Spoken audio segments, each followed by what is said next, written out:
show. Yeah, it looks better. It's way off, but it looks better. Nope, let me. No, that doesn't help. Oh, it is mirrored. Yeah, get rid of that shit. Yeah. I don't know.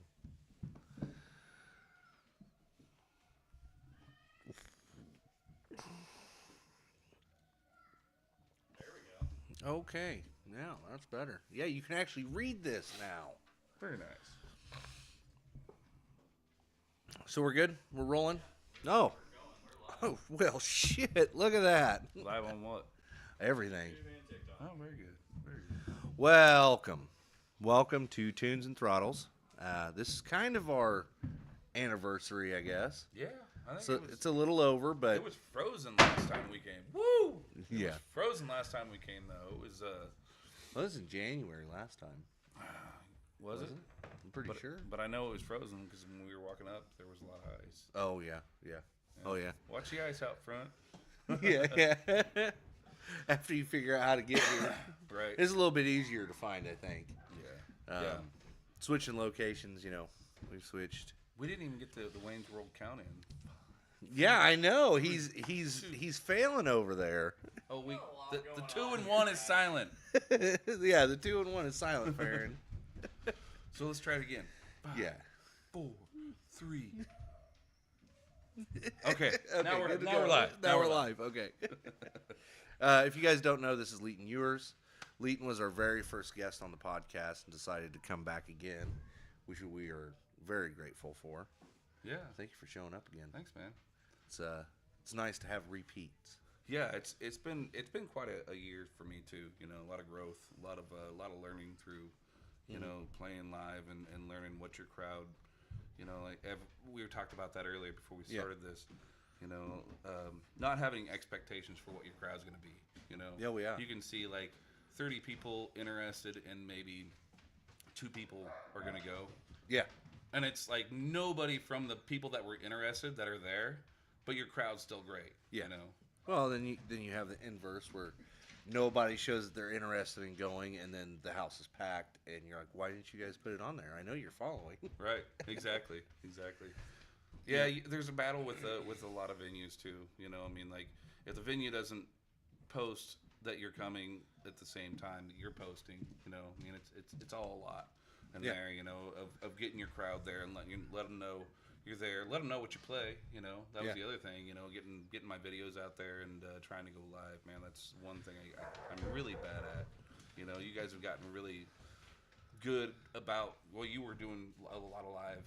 Last year, and you've kind of slowed down a little bit. Yeah. But getting your sound out there really. Yeah, helps. we've had a lot of transitions. This is our third move, and our second one actually at this location. So It takes a while, man. But tenacity is a lot of it. I think. Well, my last year's resolution was to start an open mic. Yeah. And I was able to do that.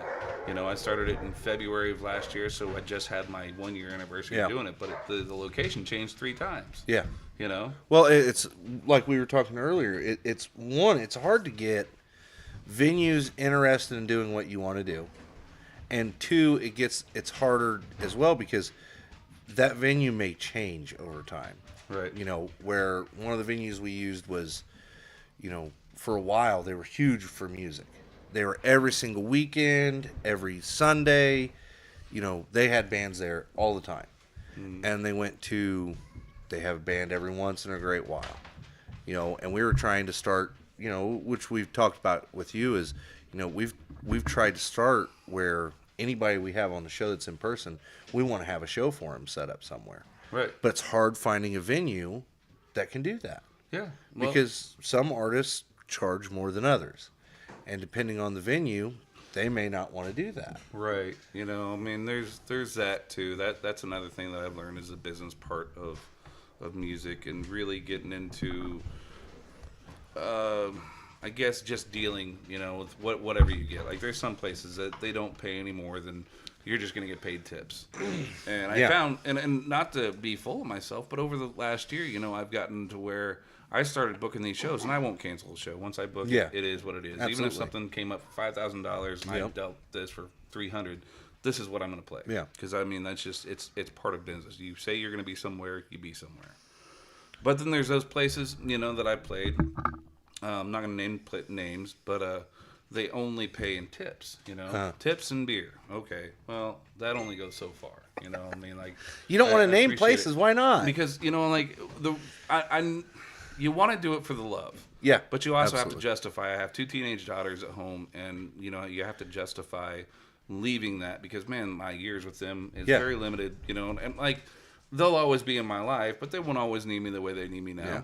Well, So, and you got to look at it this whenever way too. It's not just a 3-hour set. It's a half-hour setup minimum, half-hour teardown, plus your drive to the location. Yeah, and that's just me alone. Yeah. Imagine having a band. Yeah, and they're like, "Oh well, we only pay $150 a show." And it's like, okay, well you're over an hour away, so that leaves me Right. with 3 extra hours on top of those 3 hours that I'm Right, playing. so- somebody told me at one point, if you're playing music for the money, you're making probably about 10 cents an hour. Which sometimes you do better, and sometimes you do worse. Yeah. And sometimes you do it for free, and sometimes you do it for the love for sure. Yeah. But you want to make sure business is right. Yeah. Well, like you said, we do the same thing here. Because we've had guys that we've either wanted on the show or wanted back on the show, and they're like, "This is the only date I have open," because they're touring or whatever. And well, unfortunately, we've got something scheduled. Right. But who's it with? It doesn't matter who it's with. Right. It's set. If they back out, maybe we'll talk. But that's not happening. Right. Because like you said, it's all about your word. Because as we've found, and I know you have too, the music industry is not off of its word most of the time. And Yeah. we've heard stories of people getting the wrong end of deals because somebody's spoke the word and then didn't follow through. Yeah. And I'm sure you've ran into that. Yeah, I mean, I've been playing. I think I did my first EP release in 2021. So like the worst time probably to release an album, but I was able to get everybody together. So I've been in this business for a little bit and learned a little bit along the way.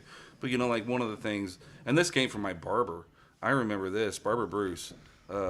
There would be days that he would just be standing in there, and nobody coming in. But he didn't do appointments, He came in and you sat around in the Yeah, an actual in the barber horseshoe shop. and right, and the gentleman talked and a lot of gossip and talking about politics and Yep. everything. How to fix the world. But those slow days that he would have, like, what do you do? I mean, like, do you ever just pack up and go home? And he said, no, you always got to be here. Your hours are this, and this is what you got to do. So I think that's what came into my mind about always being, be where you say you're going to be when you say you're going to do it. Absolutely. Whatever it is, even if you're not doing anything, you're Yeah. there. So being dependable is huge to me. Yeah. Good luck finding a barber like that these days. I know it, man. I went in- Everything's online, and I tried to get my hair cut the other day, which I don't have much left. But I tried to get my hair cut the other day, and I was trying to do it online, and in one barber shop, I couldn't even figure out how to get into it because I had to know my iTunes password. Passwords will kill me, I'm telling you. My password is password. You want to hack me? Password is it. don't be telling people that, Jesus. No, But just trying to get in and get your hair cut, anymore is a pain in the ass. And I just wish I could go back to those days where Barber Bruce was, had his. there's very few barber shops, but there are a few that are still like that where it's first come, first serve. You want your hair cut, you'll sit in that chair, you'll listen to his bullshit, or you won't get your hair cut. That's right. I went to a barber, and he's very good, and he changed to appointment only. Didn't know that. Hadn't been there for a couple years. And I go in, and I'm like, hey, I need a haircut. And there's nobody in there, right? Not a single person in there. He goes, oh, did you make an appointment? No, I'm here. Oh, sorry, we do appointment only. I thought to myself, there's not a fucking person here. What's the difference? What does it matter? I know. I'm handing you money right now. Yeah. We talked to me and Coop talked about that too. Is like these bars that'll shut everything down at 10 o'clock, and you're like, but you still have 6 people in here drinking. You know. Sometimes What it's happened to not the everybody? bar's choice. I will say No, that. that was a choice. No, I'm gonna say there are Could- some places like that I know of that they have to shut down by a certain time because of city ordinances and this, that, and the other. But 10 o'clock's usually pretty early for any Yeah. town. Yeah. But yeah, and that's something too that I've talked to artists about, and I've had a couple of them say that it's happened to them where they're playing and the place is like, all right, we're last call. And they're like, what do you mean? I got another hour left. There's not enough people here. We're shutting down. It's like, what? Are we losing any money? Yeah. I mean, you never know. That last little, band of people could come in, Yeah. and change a whole night. Yeah. And I've had that happen. Man, I've had that happen several times where, like I'll be finishing up my last couple of songs and somebody will come in and they'll, they'll be like, man, we like those songs. You play for another hour for $100? I'm like, I'm a hooker. Yeah. Hey, if the money's right, the money's right. Yeah. They got. Oh, I can't talk about that because it'll get us knocked for it. Never mind. But no, it's one of those things. Like you said, being where you're supposed to be when you say you're going to be there. And we've ran into that here with artists, where they're supposed to be, and they just drop Flake. out. They and flake they flake, and you get a reputation doing that. Yep. Like tonight, I'll tell you, tonight was a kind of a hard time coming down here. Yeah. Like I said earlier, I got 2 teenage daughters, and one of them, everybody has hard times. Let's Yeah. just say that. So I'm on Especially my way as down a here, I take teenager. a phone call, and there's tears on the other end, and man, I'll be back in a few hours. Yeah. It's a give and take, and you got to look at everything as an opportunity. And I have an opportunity, and I'll be back home tonight at 8 o'clock. But it's Yeah. hard to leave them. Oh yeah, You know? absolutely. It's hard to leave them. Well, so. and we've had a reschedule before, and it's not because you didn't keep your words, because you had something come up and it was understandable. It's like, okay, absolutely, because I probably would have done the same thing. Right. But it's these guys that we've had that, and I won't name names. Now, other podcasters do know about it You get a reputation, because it's and then not. you don't get booked anymore. It's not a, hey, watch out for this person because this is what's happened. I'm never going to bad talk anybody, but if another podcaster comes to me and they go, what do you know about this person? I'm going to be dead honest about it. Mm-hmm. Now, granted, if it's something that I've spoke to an artist about, that it's, hey, this is between me and you and nobody else hears about it, it stays that way. But at the same time, bad dealings are bad dealings. Yeah. And it's, outside of their music, this is what we had to deal with them. And then most of the time I just had that happen too. I just wanted to see if you had the same issues You get a or reputation. whatever.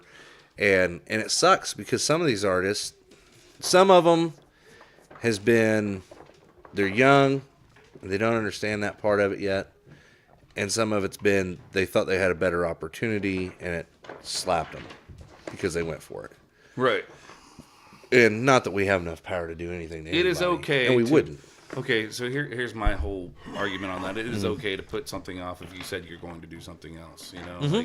Okay, if you're offering me this gig tonight, you'll offer me this gig again, and I have to trust that. But this guy definitely made Yeah. an investment in me. Well, and he's yeah.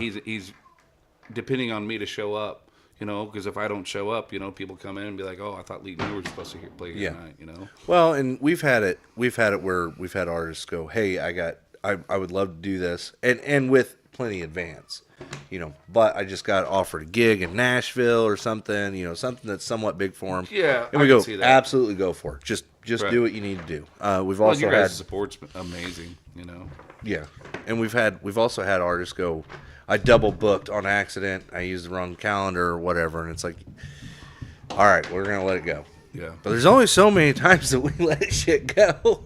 But at the same It time, when you happens. have a legitimate reason, we don't hold it against you. Like yours. Right. It's a legitimate reason. I would have absolutely done that. Yeah. I would've Well, said- I'll be back home tonight, 8 o'clock. So Yeah. we'll be okay. Yeah. Hey, you know what? I want to give a real shout out to you guys. Okay. You guys are making these Huggies right here. Yeah. I don't. And, Farron, can you zoom in on that? Yeah, sure. Let's see if he can zoom in on that. Easily? Is that what you said, or not easily? Don't get my belly in there, all right? Well, that's about the best Anyway, these Huggies right here, and what's cool about them is they got these little Yeah, they got on the magnets. side, so you keep on seeing my Mic stand move. my Slurpee go down here. So yeah, that's my Slurpee. Anyway, Slurpee. cool, and yeah, you guys made me a special one, so Yeah. got my name on it and everything. So Absolutely. I appreciate that. Yep. Commemorates a moment. Well, we're starting to work into building our own merch as well, and we have business cards that we kind of have right now. We're still figuring out how to use the machine. Well, you guys are far ahead of me. I hire somebody to do that, So. Well, and that's something we don't want to hire somebody to do it. Well, yeah, you guys got all the stuff here to do it. If you guys could see It's over like there, NASA control over there. He's got so many TVs over there. I'm not even sure what's going on. Like we were making the Wayne's World reference. Now I'm like, no, this is Wayne's World on steroids. The dudes back there would have been fucking. yeah, it's like a redneck about to launch a shuttle. but as you see, he's got to have that motorcycle picture up. That's right. Proud moment. Farron, where is that? I don't know where that picture is, but that's Someplace warmer than here. Ain't no shit. when we rode to the truck show. Oh, so that was when the bolt flew out and hit somebody. This was before that, but yes, that day. The bolt that holds my rear brake together on that bike, which is the only brake that bike has. Yeah. Out. And Eric dodged it, but the guy that was on the back of Eric's bike Yeah, took it right in the chest. Oh damn. Now, hold on. Let me make some context here. I don't normally have men riding on the back of my bike, but his bike broke down and he still wanted to go to the show. So we'll be fair. Now, I did play Barbie Girl, just because we were going through downtown Champaign. I had Barbie Girl playing, bouncing up and down. He's sitting on the back of the bike going like this. There's people looking. He's like, "It's not like this." Yes, it is. I was talking earlier. I started doing my music and my own music in 2021. I started writing those songs, a little bit before that. But before that, to not say that I'm coming into this in 21 is my very first debut and everything. But years ago, in 2000, 2003, we had background noise. Yeah. Me, Josh Cooper, and Nick Finson, which most people don't call him Josh. So if you know him, Coop. Yeah. But we had a band back then, and it was a lot of fun. We learned a lot. We traveled a lot. We were all best friends, so hanging out. Just a lot of stories we had. Yeah. What's your wildest story that you can I'm tell? not telling that That one. you can tell. I said not. That I can tell. Oh man. All right. Because that's one of my favorite things is I'm gonna try to get into this one. artists that. So like you said, you've been playing music for a long time. You started doing your own in 21, but a lot of times, especially like you look at like Johnny Cash and Waylon and all them, some of their craziest stories are before they're known, and they're before they're going out on their own. Oh yeah, man, you're free. You found music, and music is very freeing. So and I'm telling you, there's a lot that comes along with music. I'll just say that. Oh yeah, like what?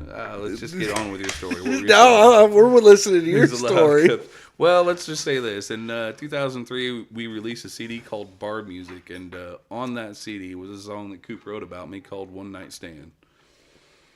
That's all I'll say about That's music. all you'll say about that one.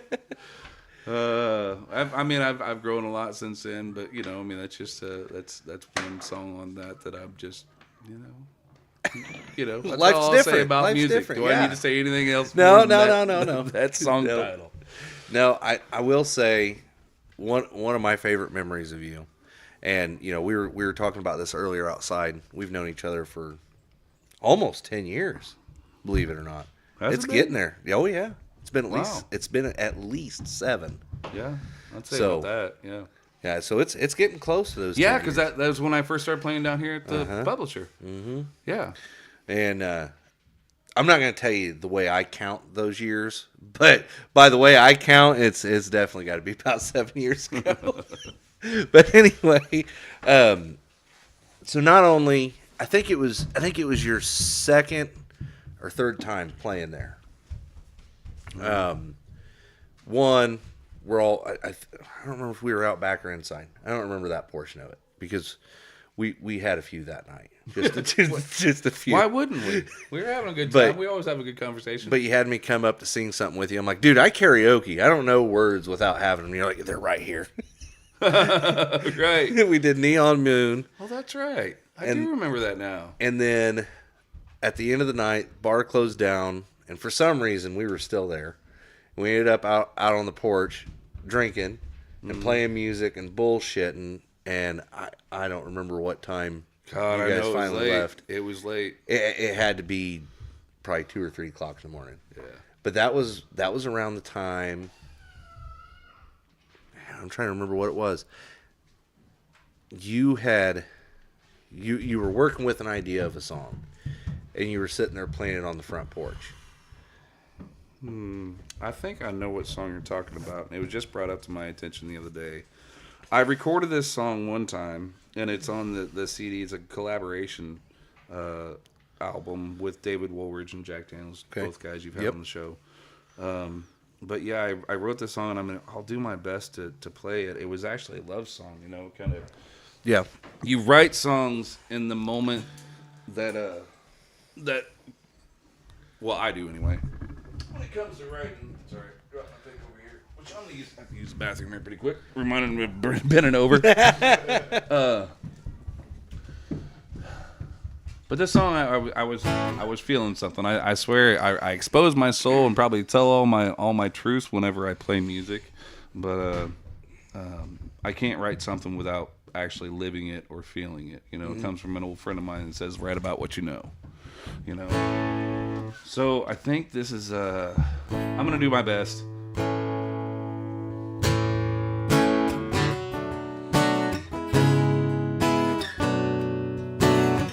Sitting here holding you tight, gonna love you with all of my might. I know I should go on home.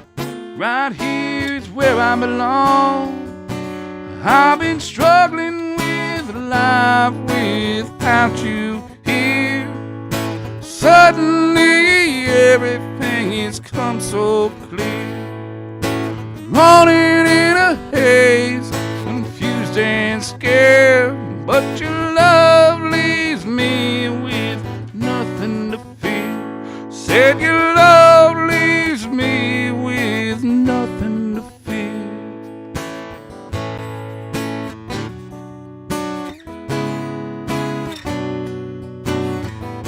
I know I should go on home. Right here is where I belong. Our love is growing strong. I know that's not the words. I've been struggling with life without you here. Suddenly everything has come so clear. Running in a haze, confused and scared, but your love leaves me with nothing to fear. Said your love leaves me with nothing to fear.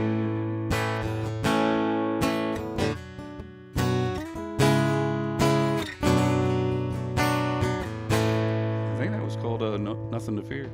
It's wherever you call it. Yeah, I guess so. But yeah, I remember writing that song, and then it was kind of like a throwaway song for me, like it had its time and purpose, and then yeah. I never played it again. And I was talking about songs to take to Nashville, because I wanted to go down and record again, and I know I've got some more songs to do it on, but I kind of want to make sure they're right and everything.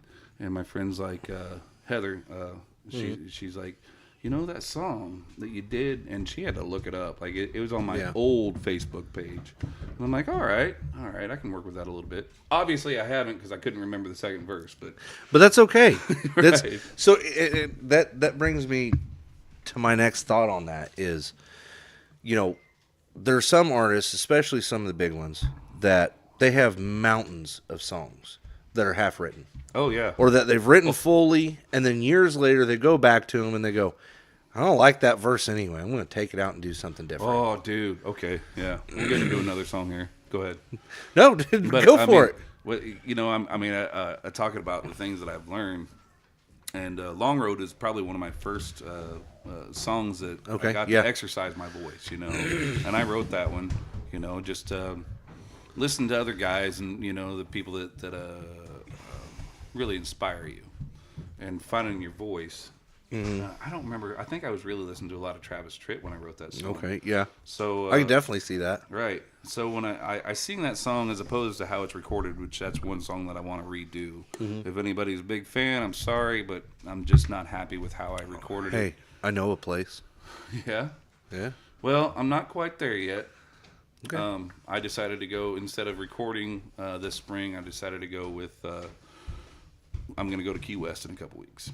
So, Well, thought that vacation was more important. recording here is free. Oh, yeah? We're actually doing our first recordings next month. Talk dirty to me. Yeah. Anyway, I wrote this song. I'm gonna help him while you're doing this because he's got an idea. Oh, you don't want to do that? Facebook. Well, hang on before you do that, because I'm gonna use the restroom. Okay. I want to do this song real quick. This song is one of the very first songs that I wrote, and I really had no idea what I was getting into. When I started writing this, and I just liked the way the chord progression was.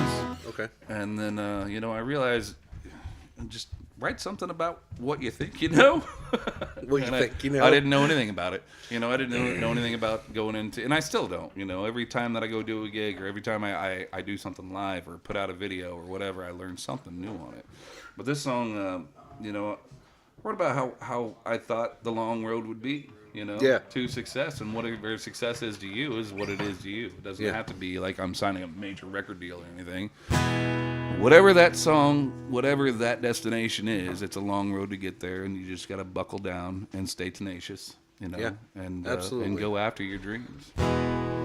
It's a long road. It's a long road down that music road. It's a long road. It's a long road. It's a long road. How far can we go? It's a long road. Well, I picked up this old guitar when I was 17. Ain't no looking back now. She's the one for me. It's a long road. It's a long road. It's a long road. How far can we go? It's a long road. Well, I'm playing in the bars till the early morning hour. Roam from town to town just to chasing down the flowers. It's a long road. It's a long road. It's a long road. How far can we go? It's a long road. Well, you can't take your friends with you. It's on suit and tie. If you think it's about the music, that's a big line. It's a long road. It's a long road. It's a long road. How far can we go? 'Cause it's a long road.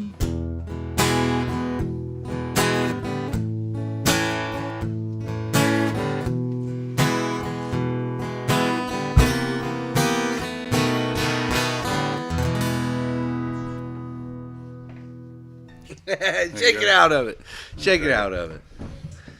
But yeah, I mean, I think about that last verse because you were talking about, like going back and changing lyrics and everything. Yeah. And I think about that last verse, and I'm like, man, that song, I had no idea what I was getting into when I went to Nashville for the first time. Yeah. And I thought I knew, like through Cody Jinks lyrics and all those guys that were coming out at that time, and everybody was talking about the Big Machine and all that. Yeah, My experience was with a friend that owned a studio, but it had access to, you know, a lot of very good musicians. You know, Josh Hunt was on there, which Josh Hunt's been playing drums with Alison Krauss on the road for 20 years. Yeah. And also had Future Man Roy Wooten, and you know, he's been 5-time Grammy winner, but he plays drums on that. You know, and I just had so much talent at, you know, fingertips. You know, so, and later on, Drew Smithers, which is played on stage with Blackberry Smoke. You know, he played some lead on Gone Away. So I have a question for you with that. So being that you had those musicians on there, because I've got a guy, and he's very good at what he does, and he has some very good artists at his fingertips. Most of them are not known. Mm-hmm. That was the best kind. But people that have passion for it. He just put out a song with one of the artists we had, T.J. Peterson. The song's called Help. And the guitar on it is a real Southern blues vibe with it. And the guy is absolutely amazing. And I said, where did you find this guy? He goes, TikTok. I said, what? He goes, yeah, me and him do a lot of stuff on TikTok. Now, this guy, he produces music. And what he'll do is, like, say you come in here and you lay down an acoustic version of something. Send it to him, and he takes all of his artists that he has attachments to, throws them on there exactly the way that you want it to sound, and then you have a full band. I mean, you pick and choose, and that's what I realized is, like, whenever Tom was producing, you know, my last couple songs, you know, like, he would sit there and listen to it, and either him or Zach, the engineer, would have an idea, like, okay, this guy would sound good on this, you know, and they would come into it. We had Eddie Dunlap from the Grand Ole Opry come over, and he did all the pedal steel on that song. That's really all that song needed. You know? It had a little bit of electric, but a lot of that song only needed, you know, that pedal steel and that subtleness.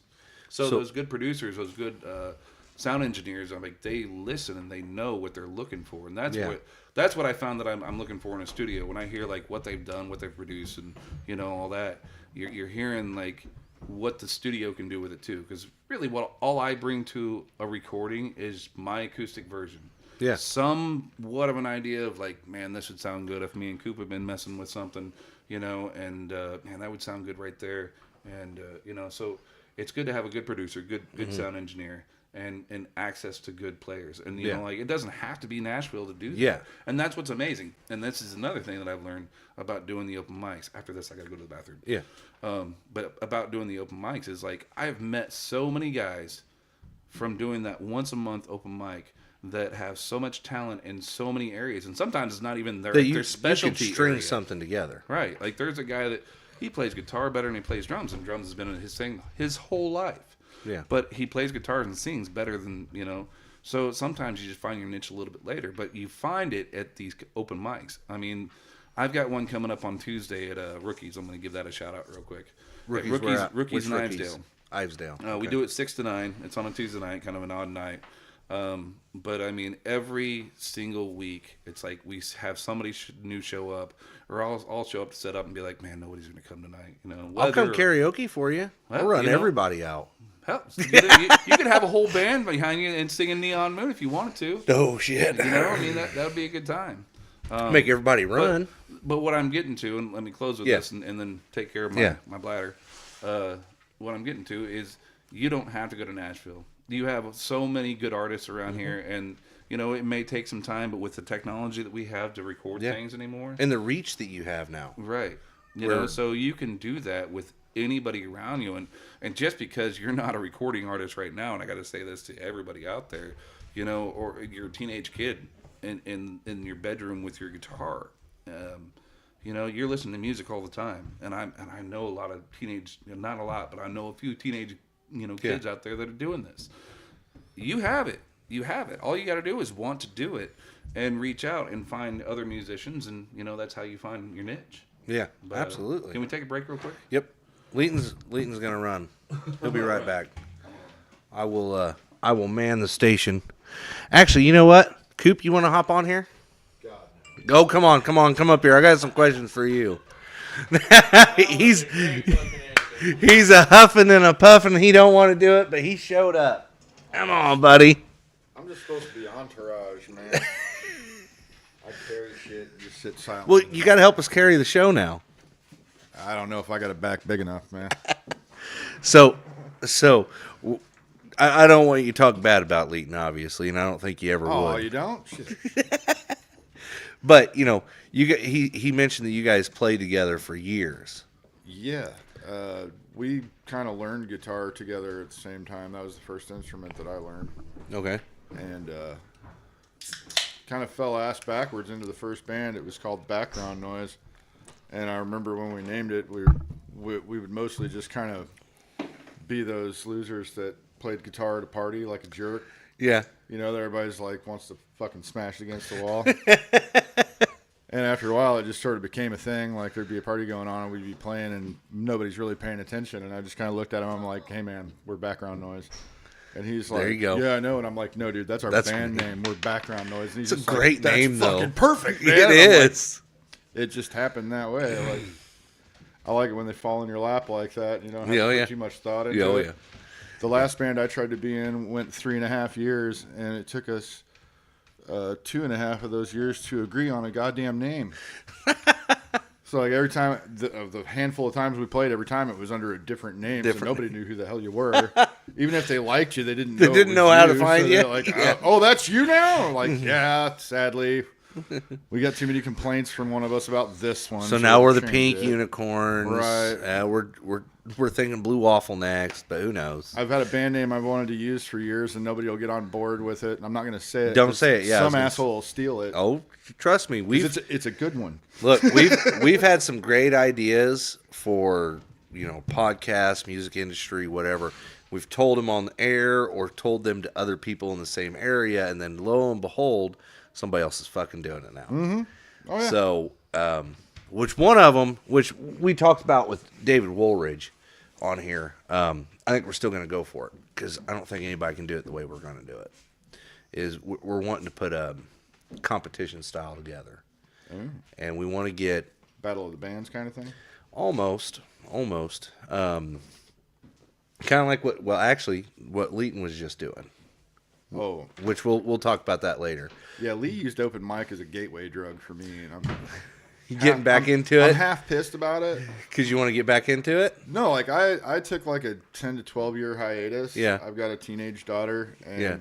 like before that, I was mixing and DJing and KJing, and just every weekend of your life is now spoken for. Yeah. And I watched one of the dudes, a real great guy. I'm not going to say his name because it's kind of a shitty thing, but Okay. his daughter was an absolute mess and like running away all the time and stuff. And I'd be, he'd pick me up in the van to go to the show, and I'd be hearing the phone calls about it. And it's like, you really kind of need to go be a dad. Oh, like, yeah. In my opinion, like, hey, you do you. This is America. I'm not gonna tell you, But how at to some live your point, life. you got to make your. But when all that's going on, why are you going and screwing around in a cover band? You should be being at home, Yeah. being a dad. And I didn't want that going down with me. Like, Yeah. my daughter's old enough now that I won't be cool again until she's like 25 anyway. So she doesn't really give a rat's ass what I do. And it's Yeah. like, yeah, I guess that's not an excuse so much anymore. And he kind of started dragging me to open mics, and I'm like, shit, I really do like doing it. It's a lot of fun. Well, and maybe he's trying to get you back into going with him somewhere. Oh, yeah, I'm here right now. I went to Indiana with him a couple of weeks ago. Yeah. For a deal over there, and it's like, shit, I'll come be your cheerleader, man. I don't give. What else was I gonna do? Sit at home and watch TV? That's boring as hell. Because my daughter's not going to fucking talk to me. No, hell no. She's in her room on the computer and the phone and the TV and just sucking up all the bandwidth. So you're not even going to watch TV. No, it's gonna have lag and shit in it anyway. So there's really no point. I may as well go somewhere and do something. So if I can go somewhere and kind of, get people like, hey, yeah, people are doing stuff. Pay attention. Well, unfortunately, I'm going to put you on the spot real quick before Leighton comes back up here. Oh God. And only because I can. So you've known Leighton for a long time. You played with him in bands. I like that you added that in bands part at the end of that. Sorry. So you played with him anyway. Known him for a very long Some time. nights it's cold in Illinois.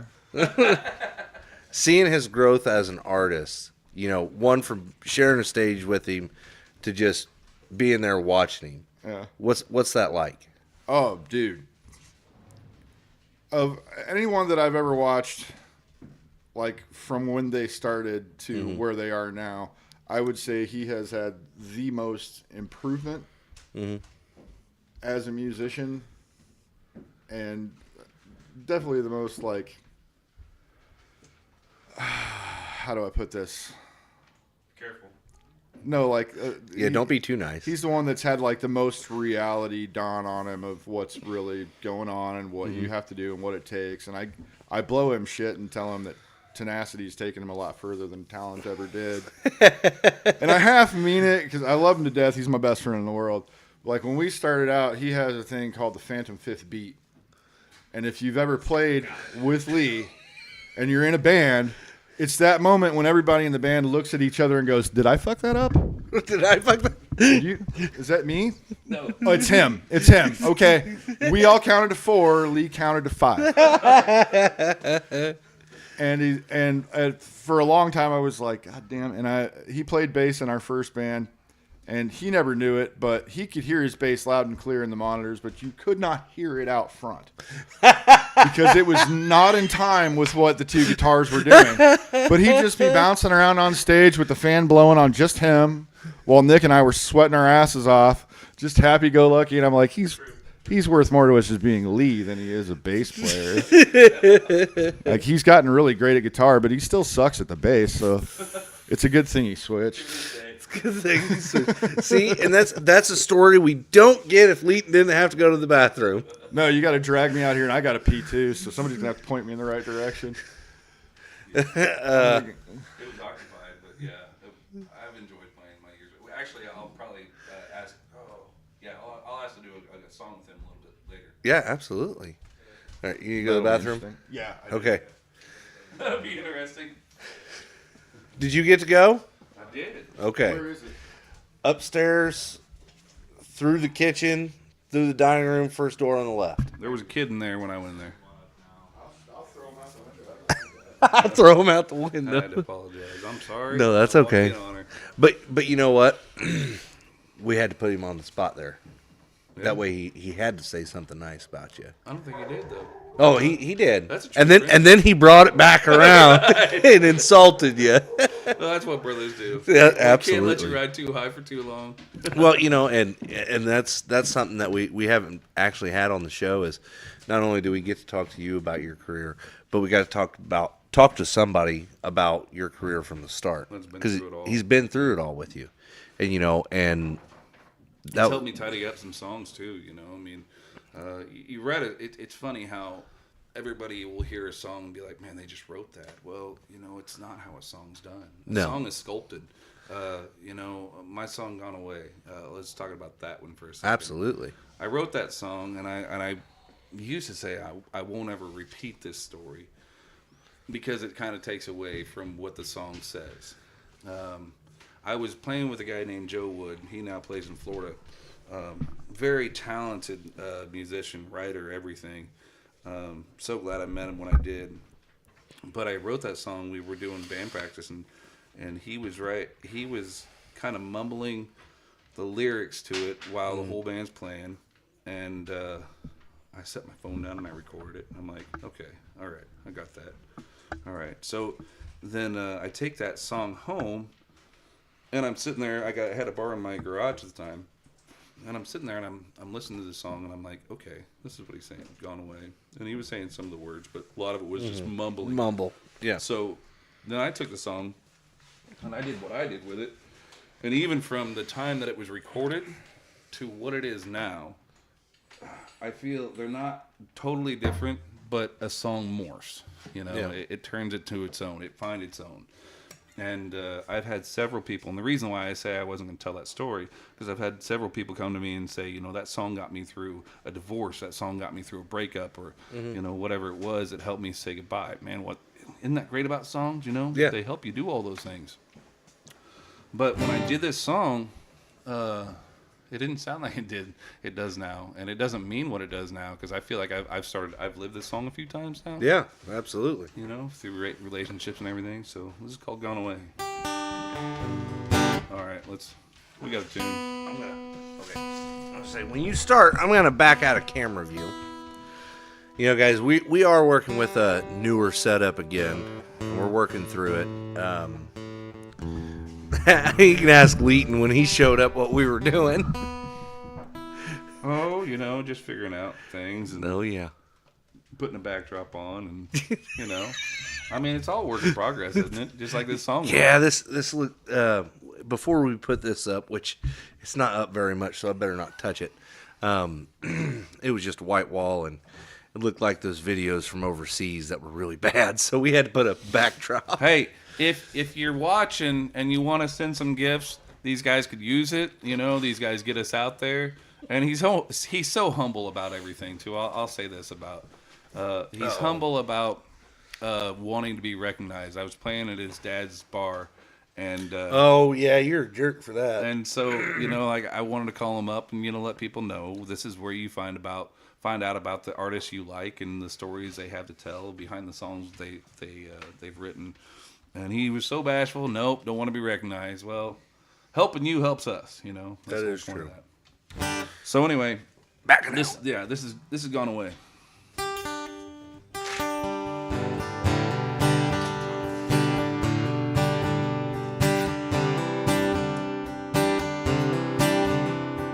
Gone away, dreams we had are gone. Far away, without your touch, loving is all. Try to make the best of what's gone wrong. Tears build up, it's hard to stand alone. Gone away, the best of me is gone. Far away, did it all go wrong?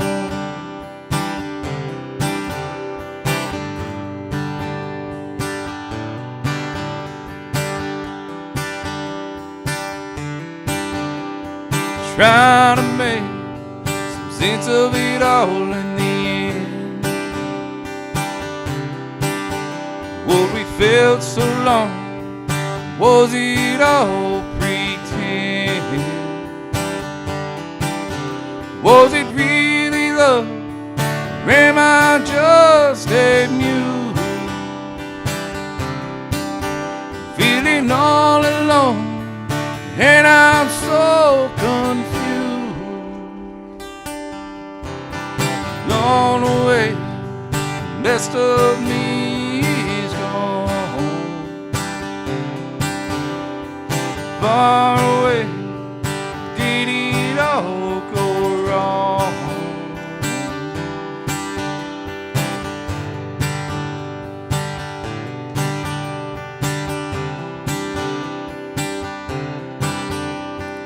Gone away, far away. Gone away, far away.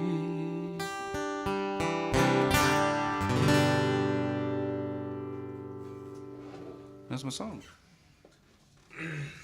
So we have two requests. One by me. Who's the other request from? Jack's mom. Oh, that is correct. If that is a request from Jack's mom, I know the song, and I want her to know if she's watching right now. This song is near and dear to me, and oh man, what a song says. Let's just say She's that. not watching, but I told her next time we had you on, I was going to ask you about this song and have you play it. We'll clip it and send So it to her. it's okay. Yes.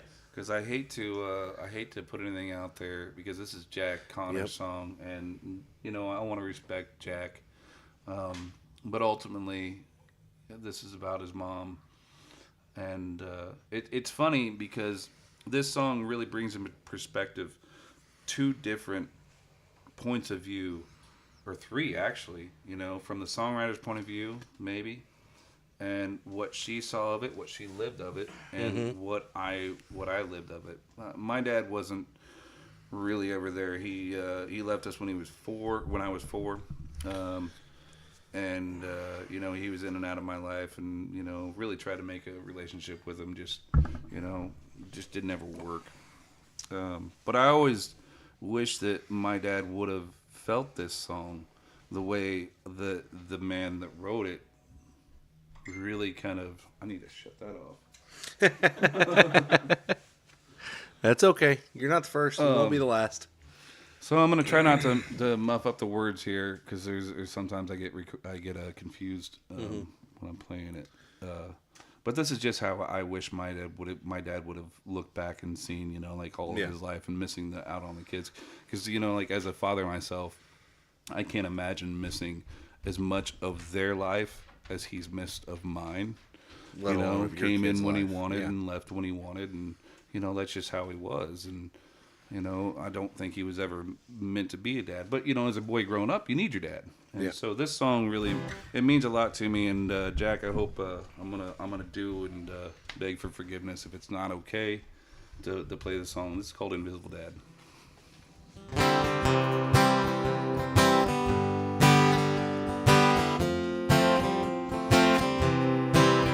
On the wall there hangs a picture. My face isn't there. The place beside her's empty. Looks lonely and bare. Lord knows it makes me feel so sad.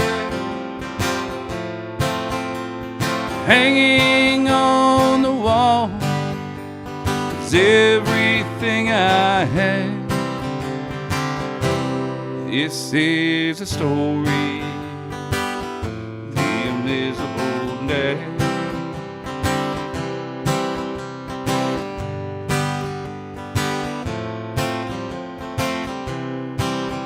In the house there lives a family. Daddy isn't there. Soon they'll just forget him as if he were never there. Lord knows it makes me feel so sad. Staring through the window and everything I had. Here lives a family, the invisible dad.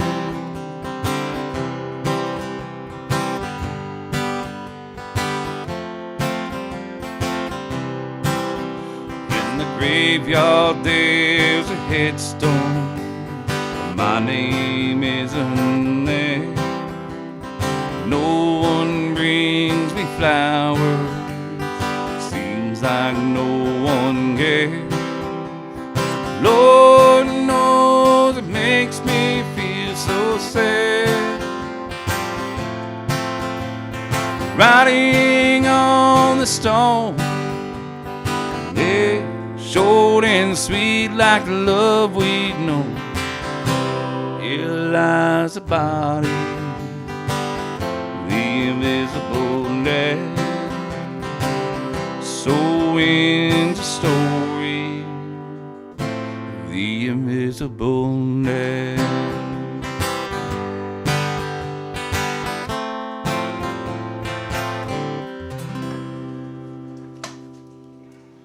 I only got one part a little wrong, but yeah, that song, it's funny. I thought about something Jeb said while I was playing that. Jeb posted not too long ago, and everything going on with J.D. Graham right now.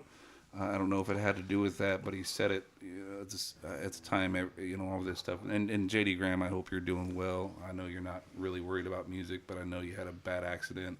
And it, you know, there's a GoFundMe page out there for him right now.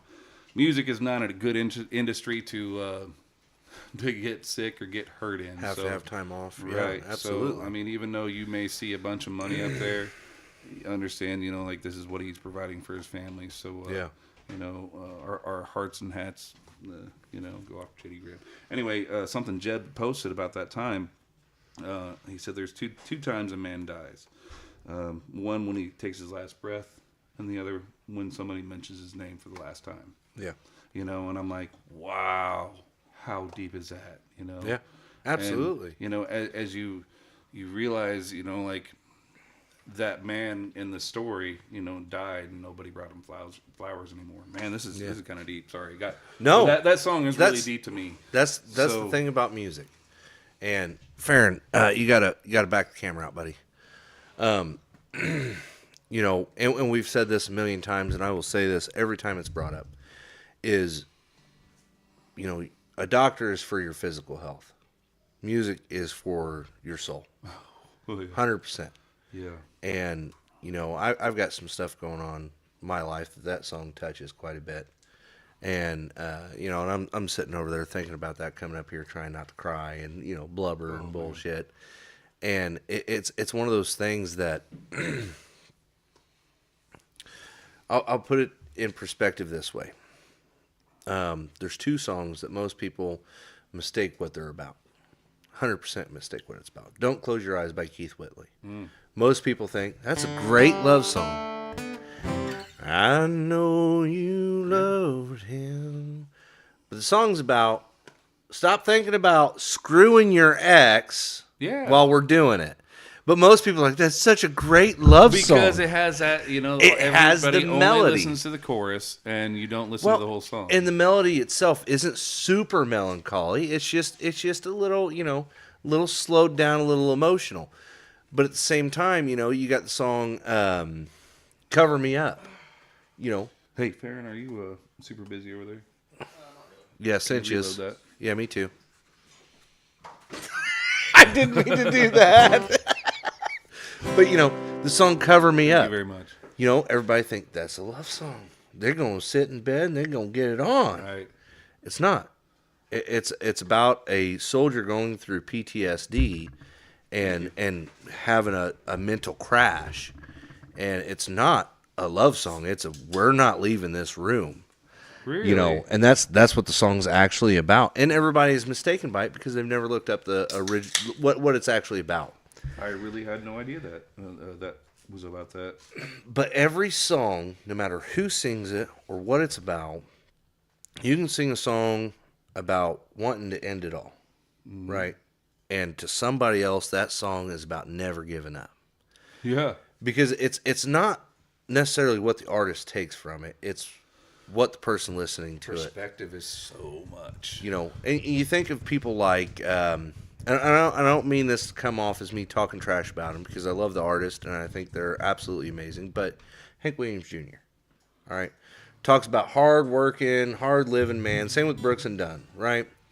You know, they talk about working hard and Brooks and Dunn maybe, but Hank Williams Jr., you think he's ever really done hard labor outside of just doing it for himself to make a paycheck? I couldn't make that assessment, you know, No. not knowing him. No. And that's just, you know, outside looking at. Because, I mean, every man's hard work is different to him, you know. But, you know, well, or like Ronnie Millsap singing about driving a truck cross country. You think Ronnie Millsap ever did that? Motherfucker can't see. You think he's going to drive? That's what I was like, you can't see, right? Exactly. But it's not about writing the song necessarily of what you've done. It's who delivers it, really, too. And there's so much of it. Okay, so this is something else I've learned about the singer-songwriter world is, you know, there could be a singer out there, a songwriter out there that has an amazing song. Yeah. But he comes across it so gruff and so rough. And, I mean, let's do this one real quick. Okay. This is one that I'm doing for I've done for a couple weddings. Oh, shit. Is it a song about divorce? No. Well, it could be, I guess. But this song really, everybody's done it different. But the person that wrote it, you know, I mean, he didn't get much recognition for it. I think most everybody should know who wrote this song, Bob Dylan. Okay. You know, so I know where you're going. But when Garth Brooks did it, or when Adele did it, you know, everybody does this song different. Yeah. And but the songwriter was so hideous to listen to, you know. Oh my God. When the rain's blowing in your face and the whole world is on your case, I would offer you a warm embrace to make you feel my love. Evening shadows and the stars appear, and there's no one there to dry your tears. I would hold you for a million years to make you feel my love. No, you haven't made your mind up yet. I would never do you wrong. Known it from the moment that we met. There's no doubt in my mind where you belong. I go hungry, I go black and blue.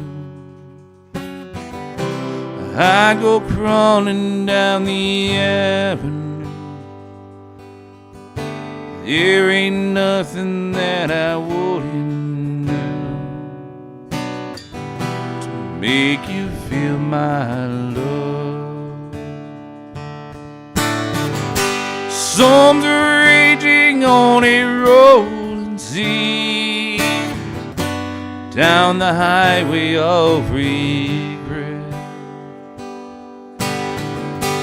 Winds of change are blowing wild and free. You ain't seen nothing like me yet. I go hungry, I go black and blue. I go crawling down the avenue. There ain't nothing that I wouldn't do to make you feel my love. To make you feel my love. To make you feel my love. And if Bob Dylan was here singing, he sang. I saw Bob Dylan last May, and he did a. How does he sound now? Don't Think Twice. Yeah. And I could not recognize it. Went to that with my ex-wife and kids, and my ex-wife sitting there, and she's like, "I think this is Don't Think Twice." You can't recognize it, Yeah. Like, And I hate saying this, but I seen Willie Nelson a couple years ago. a little shaky. Oh God, he was terrible.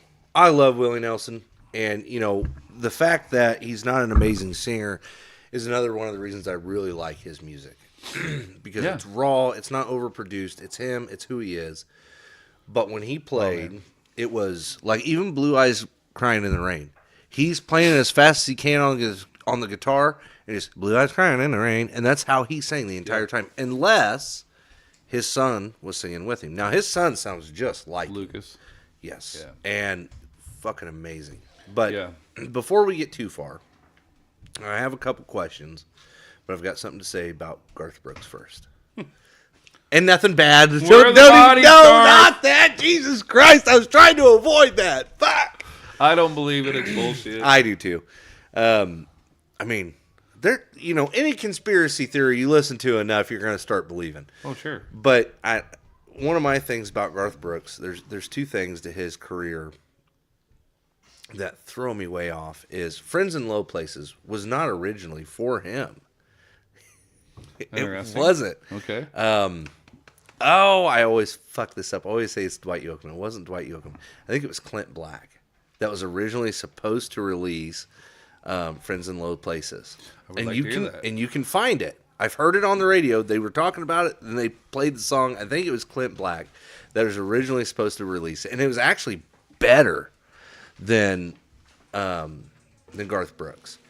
But Garth Brooks had money backing him, and they said, "Oh, we want to record this." Oh, well, it's already set for them to release it. They're like, Well, we're recording it and releasing it faster because we have more money, and that's exactly what they did. Huh. And it became a ginormous hit for him. Right. Which good for him. You know, I mean, it was great. Isn't that what his bar is called in Nashville? Nashville, I think it is. Yep. Friends in Low Places? Yep. Farron's up there trying to search who originally recorded it, but I don't know that it's Is he your cited. Jamie?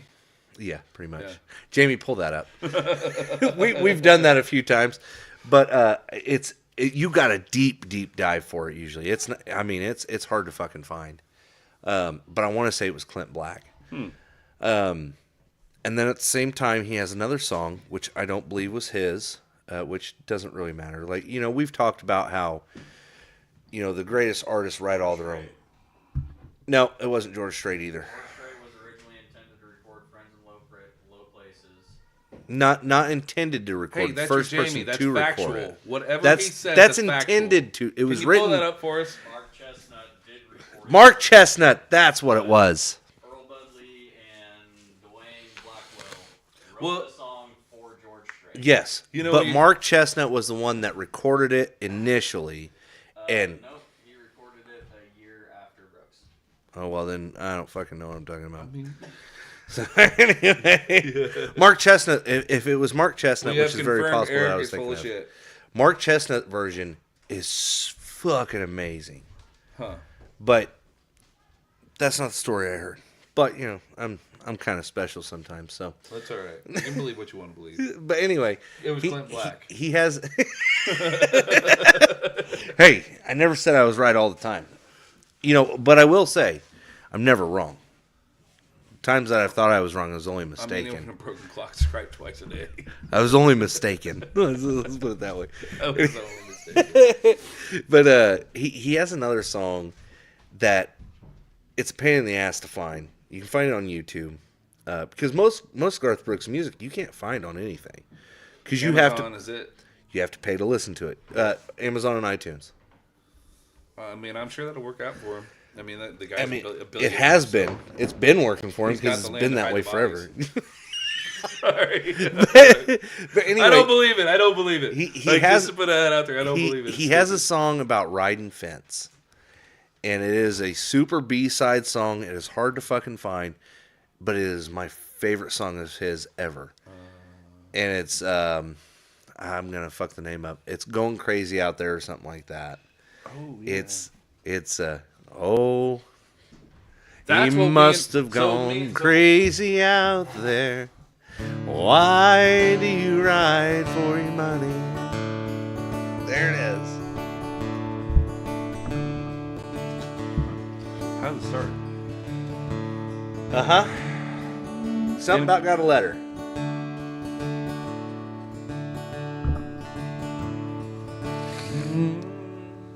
I know it's right there. Yeah. But Let me look it up. I'll find out. Yeah. Jamie's terrible over there. Right? What are you doing, man?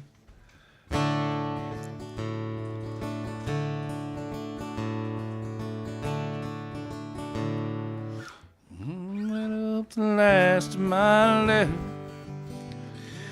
It's called Night Rider's Lament, and that's why you can't ever fucking find it.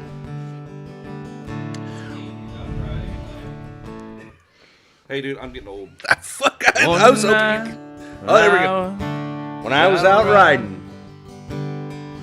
Eight on shift midnight till dawn. Moon was right as a really night. Sarah from an old friend back home. Letter from an old friend back home. He asked me why do you ride for the money? Tell me why do they roll for short pay? Ain't getting nowhere and they're losing their share. Oh, they must have gone crazy out there. I should mention that I'm farsighted.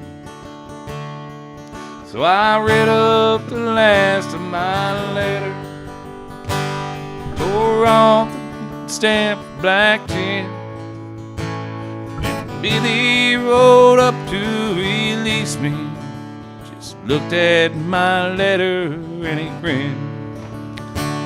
He said, now why do they ride for the money? Tell me why do they roll for short pay? Ain't getting nowhere and they're losing their share.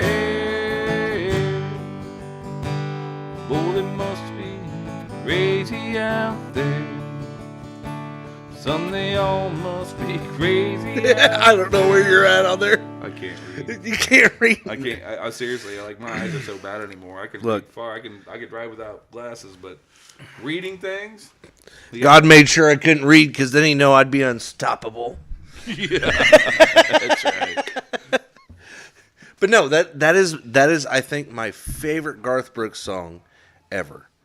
And it's not the yodeling at the very end because he yodels. Yeah, because Aaron was doing that the other night when I was jamming with him in the basement. He was doing that yodeling, and I couldn't remember what song it was. Yeah. But my daughter was like in my studio. My daughter's room is right above her, like right below her bedroom. Yeah. And the next day I was taking her to school, and she was like, "Dad, that yodeling was really cool." I'm like, "Cool." You know? Okay, I've got a shit ton of music for you. Here you go. My dad hates yodeling. Huh. Fucking hates it because my grandparents, you know, when he was young, older music was fucking yodeling. So he's like, I hate that shit. I hate it. Yeah, I can see that. But how much time we got? A little bit. 6:15. Okay, so we've been on for about an hour and 15. Mm-hmm. Let me check, make sure my kids aren't killing each other.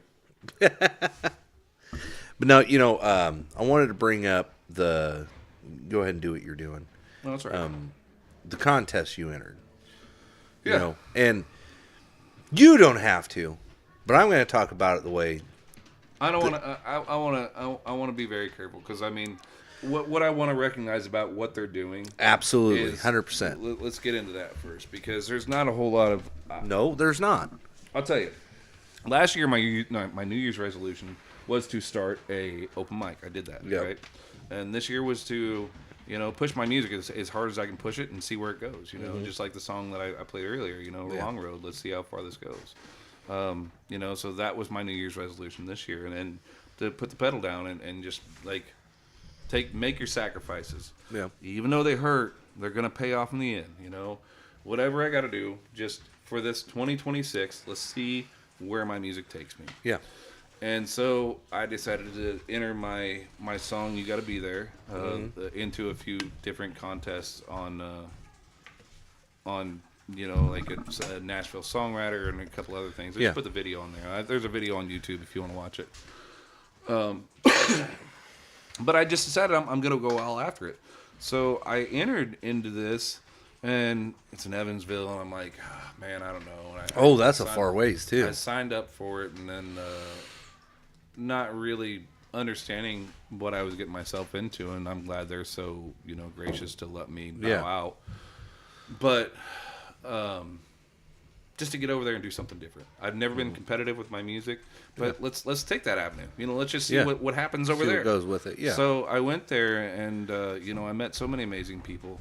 TJ and man, I got I'm Chris. Those were the hosts. I never got the judges' names, but everybody there was so kind. Yeah. And you know, I made so many friends. When I came home, I had so many friend requests from Evansville. And that's awesome. But the thing that I think that I got the most out of that was the experience. You know, I mean, that's what it's all about. Every bit of this music journey, and sometimes you get screwed over, and it's not what you're after. Yeah. And I don't look at that as being screwed over. It just it wasn't in my cards. It didn't work right. And sometimes things that don't work out for you actually work out for you, right? So whatever happens from this, maybe I wasn't supposed to go because I was going to be in a car accident on the way there, or you know, it just wasn't Final Destination type shit. Right? It could be that. So you know, that's where I let my brain take it because I can get upset about it. And I was a little bummed. Well, so yesterday they sent me. I made it on to the next round, and I had a really stiff competition though. Yeah, and there was a lot of great talent there. You know, some not so great, but I mean, it's a talent show. Yeah, nonetheless. And so you're watching everybody get up there and put their heart into it, you know. And there was one girl.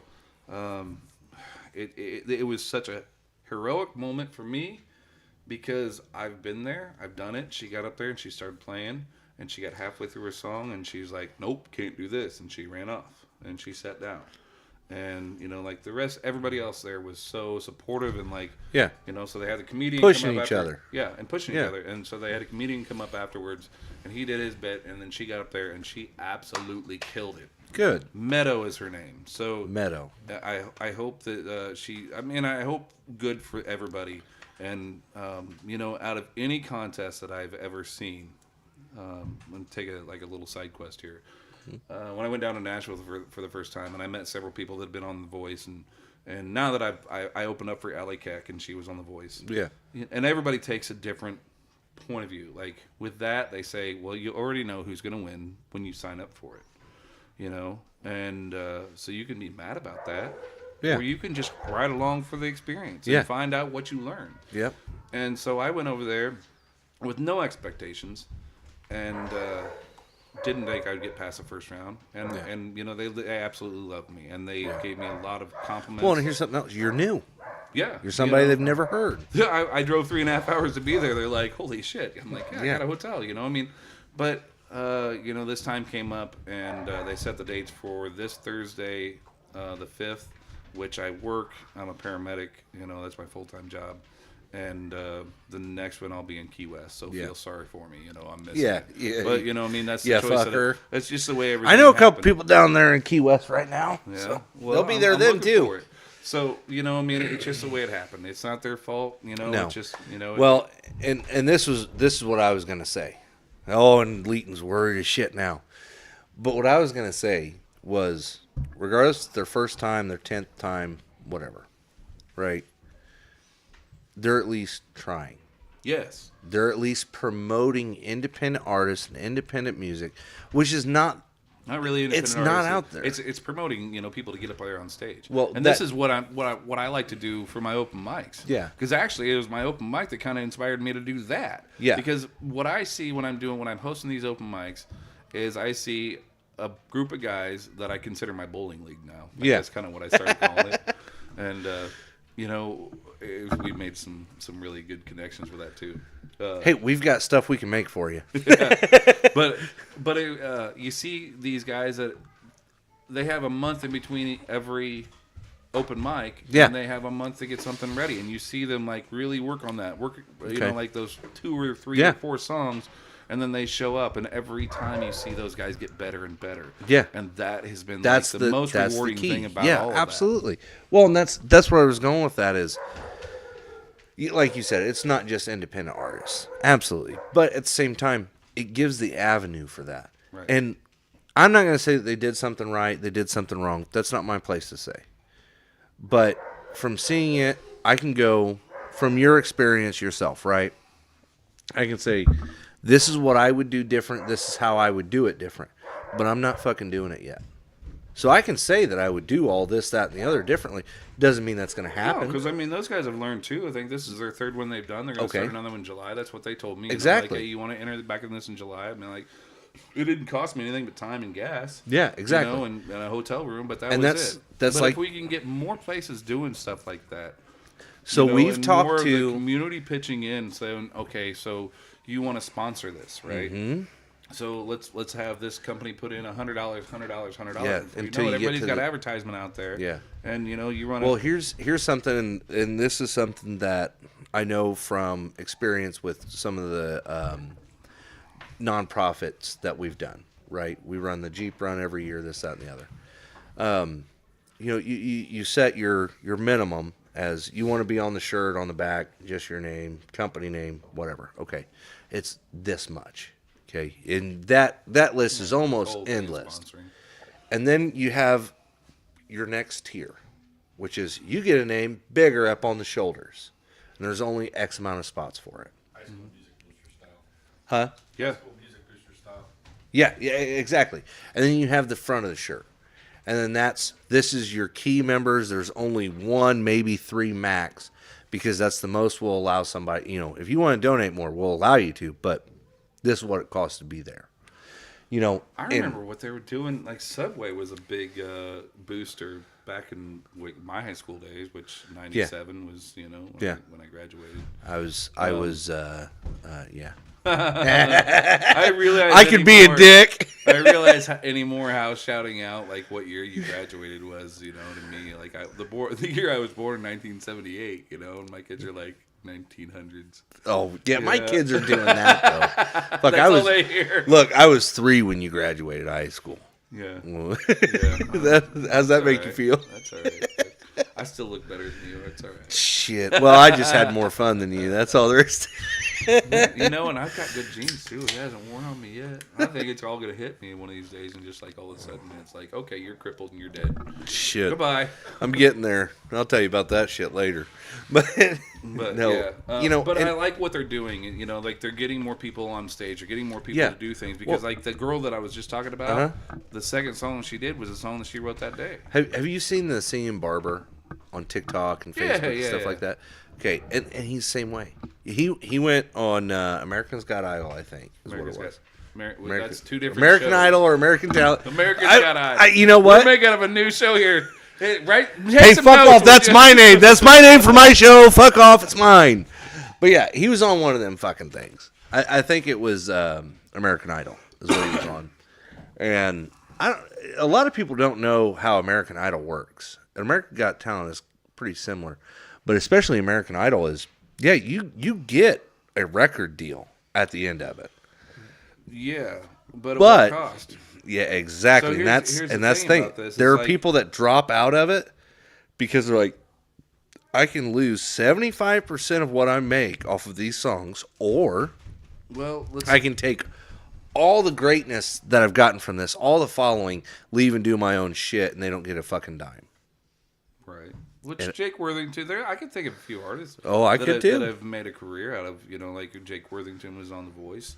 But what people don't understand about this, and maybe I need to look into it a little bit further, but I've had some very educated people Yeah. in the music industry, like tell me, not to get into The Voice. Don't buy into that big national thing. Uh-huh. Because once you sign up to be on there, let's say you make it a few rounds, well, they own your stuff until 6 months after the show's Yep. done. Like everything that I've written, everything that I've done. Now that may not mean much to That's anybody else, but that's why there's a mine. lot of people that will not do originals on there. Right. But then you look at people No, like but you can't. It doesn't even matter if you've Yeah. written original and They- you're on they- there, then they yeah. own it. so they And like if you Scotty win the whole McQuarrie thing- though. Hold on, let me say that. Scotty, how do you say his name? Scotty McCleary. Yeah, because I can't say it right. Because we were the same age, pretty close, and I had a different name for him. And So you've got that stuck in your head. yeah, don't get me wrong, he's got some really good stuff. I will say that. But my hatred towards him was he's not as good as what he grew into it. He really did. Oh, sure. But to start off, he was nowhere as good as what the media made him out to be. well, know. you gotta. If this is one thing I've learned about. But he's an self-promotion. amazing musician. Sure. Nobody's gonna make a bigger deal out of you than you, right? Well, that if is you true. Mm-hmm. want your business to work, no one's gonna make a bigger deal out of you than you. So when somebody sees a little bit of talent and they can be like, "Ooh, I can cash in on that," they're Yeah. gonna make a big deal out of you. So it's up to you whether you want to do it yourself Yeah. or let somebody else do it. Well, and that was the thing too is, and it still happens now, is there's songs that come out that it's like, oh, that's a good song. Then it gets overplayed so fucking much that I'm like, I can't stand that song anymore. I used to love that song before everybody knew it, and now I can't stand listening to it because I've heard it umpteen billion times when I didn't want to listen I'm to gonna it. pull back the curtain here in a little bit and Okay. reveal a couple songs that I hate doing. Oh, let's do it. Let's do it because this is a great precursor to that. Watermelon Crawl, right? Watermelon Crawl. It's a great song. It's an okay song. Okay. And he says, he said this, I think it was on the Drifting Cowboy podcast. He said, it was a song. It was a great song.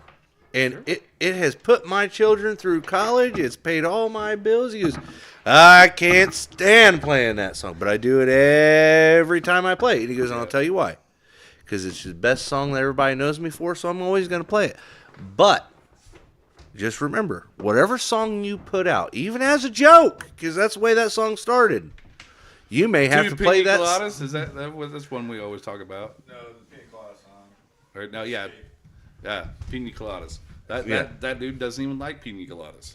You Oh, but he freaking is building an empire. Oh, on what's one his song. name? Well, he's not Jimmy Buffett. Yeah. Jimmy Buffett. No, it's not. No? Not that. It's like a. Two pina coladas. No, not Oh, Pina oh, Coladas. okay. Escape, the Pina Colada song. Oh. If you like pina coladas, Yeah. Well, get Jimmy caught Buffett. in the rain. Jimmy Buffett doesn't drink. Well, he definitely doesn't now. But yeah. Huh? Rupert Holmes. Yeah. But same thing with Jimmy Buffett. Margaritaville, all that. He didn't drink margaritas. If he drank, it was wine, and it was very, very seldom that he drank. And it's like, it comes back to, singing about what you know, but also singing from somebody else's perspective. That's really cool. Now, 2 times now, and I have yet to hear the second time, but I've had somebody sing about my life, Michael Dean Lewis. Yep. Best friend. We would. Good friend. We love Michael, and we love his music, and we want to have him on the show. Getting him on the show is a whole nother story, though. I know. He's very busy. He is super busy. Anyway, he wrote one of his songs about me. It's not released, but I was going through a hard time with my marriage, and "If You Can't Say I Love You" is the name of the song. I wish I knew how to play it. I used to know how to play it. But, just steal it from him. Well, I'm just kidding. I'm just no, kidding. because he played it and like it hit me so hard. He came over to my house. I remember it was raining that day, and he came over and he sat down and he's like, "Man, I kind of wrote a song about you, about your Yeah. But if you can't say I love you while I'm here, then don't miss me when I'm gone." Like, there's so many parts of that whole song that he's such a good lyricist, But Well, that and his voice. So we've known him since. Well, he's what, 4 years younger than us, 3 years younger than us, something like that. So, if not a little bit more, I don't remember. But we grew up around him, and even back then, I mean, he couldn't have been 12, 13 years old, something like that. And he was playing guitar and singing, And back then, he was just an annoying little kid. Still is. Still Love is. you, Michael. No, we even then we gave him so much shit, and he took it to heart like we didn't like him, and we was always, he's a great kid. We just love giving him shit. But seeing from then to what he is now, and I've seen him over the years not play. To be honest, I don't know, outside of just at somebody's house and him playing. I've never seen him play live. I've always wanted to, but I've never been able to catch him. I used to run into him out at a place in Mattoon. They used to do karaoke every Saturday, and I think they still do. And me and him would always jump up and karaoke. He'd do one, I'd do one, just back and forth all night. And I told him then, I was like, "Why aren't you doing this?" He goes, "I am." He goes, "Why haven't I seen you?" He goes, "I don't fucking know. Find out where I'm playing and show up." Right. Yeah, pretty much. There's something to go along with that. Like I started doing this, and you start making posts on Facebook or events on Facebook, and if you don't invite people personally, they think they're not invited. And I don't mean to be rude, and I want to put this out there. I don't mean to be rude, but if it's a public place, you are welcome to come, even if I don't like you. Even if you don't like me, you're welcome to come, Like, I don't know, it's there's a public place. There are a couple I don't people. have time to sit there, because I have sat there. I have tried to go through and invite. It's and impossible. It's my impossible. eyes just start to roll, and I'm like, if you want to come see it, you'll find it. You'll come find it. Yeah. Exactly the reason why I picked, going with my full name, Leighton Evers. Yeah. Instead of a stage name.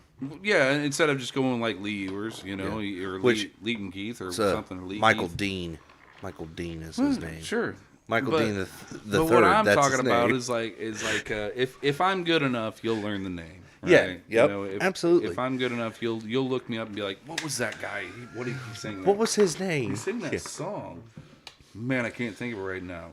Then now we have what is that? Shazam on our phone singing. Oh yeah. Yeah. So you can singing into your phone. That's kind of hard to find. I don't know how Shazam works for undiscovered artists though. I'm sure if you play my song and hit Shazam, We'll have to test that theory. I want to find out because I am curious. If you're good enough. On Spotify or anything like that. It will Shazam. Okay. Yeah. So if it's on Spotify or anything, you can use Shazam and it'll find it. But that's what I'm saying is if you're good enough, people are going to learn your name. Doesn't matter how complicated it is, you know. Yeah, they'll search. They'll call the venue they were at and say, "Hey, who was playing that night?" Right. Which a lot of people don't realize they can fucking do that. Right. The bar you were at, you can call them, say, "Hey, who was that guy playing Saturday? I want to find his stuff." You know, and that's one of those things that we go back to how you would do things, how this person would do things, and everybody's different. Oh, You can sit there. well, let's get into that. You can sit there and say, this person's doing X, Y, and Z, and I would do it this way. I'm going to say this, and I got to take a break again. Yeah. But Oh, the shit talking's coming. it's not shit talking. This is everyone's path to success, and everyone's idea of success is completely different. Oh, absolutely, 100%. You know, like so. My path to success is going to look completely different than someone like Jack Daniel. We're both doing the same thing. Yeah. You know, I mean, really, we're getting our. But you have our different sound out there. ideals. But you got different ideas, and Jack is so good about promoting other people too. I mean, that helps. Jack's amazing. Networker, like like crazy. Dave Woolridge, his whole thing is inspiring. He doesn't. I don't think he understands how much he's inspired other people. Yeah. But anyway. Our path to success is different, but our idea of success is also different. You know, like all I ever care about really when I started doing this was, like getting out there and just playing. Getting And somebody then when hearing somebody your started music. paying me, I'm like, okay, well now I can make ends meet. I'm a divorced man. I can make ends meet with this now.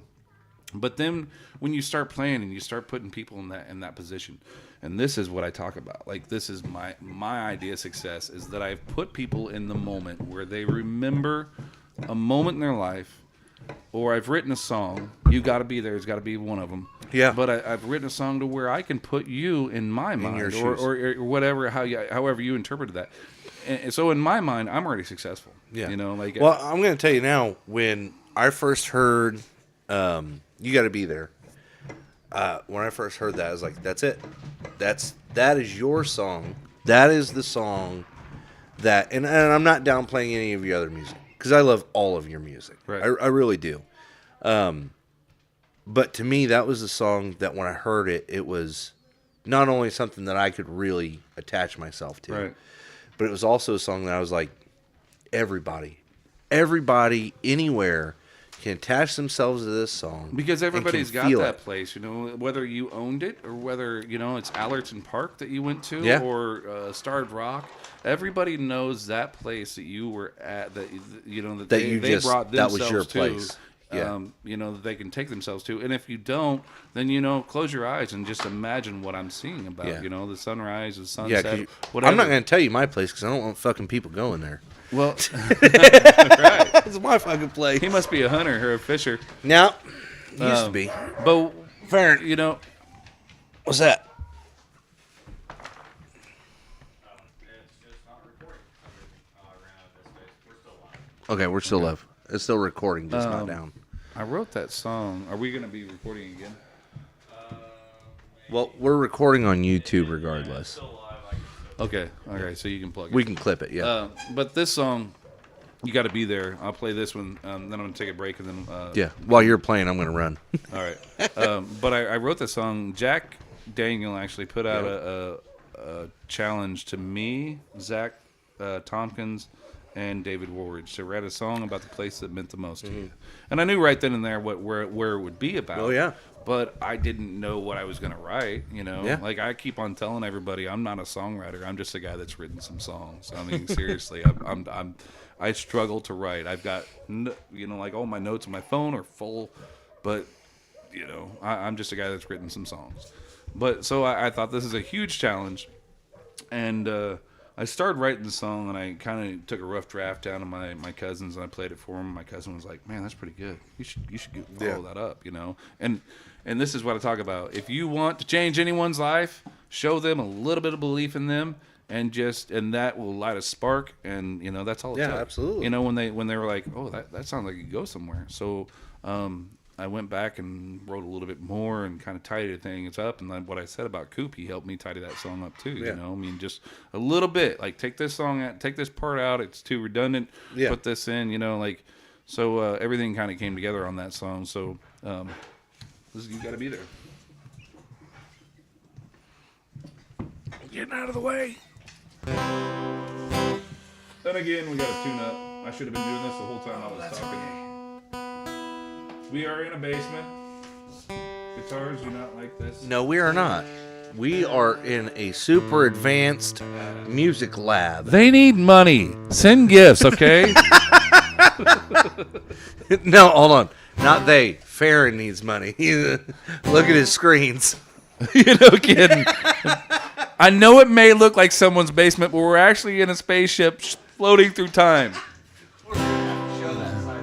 We are interstellar here. Anyway, this is called "You Gotta Be There."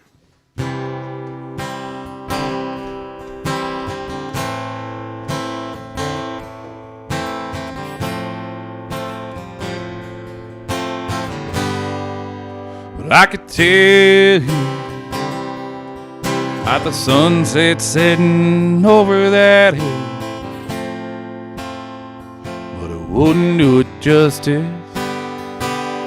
I could go on and on about the fertile fields and the place that I call home. It's where I go to roam, but you've gotta be there. You've gotta breathe in the air. Take a walk to the creek, back on Grandpa's land.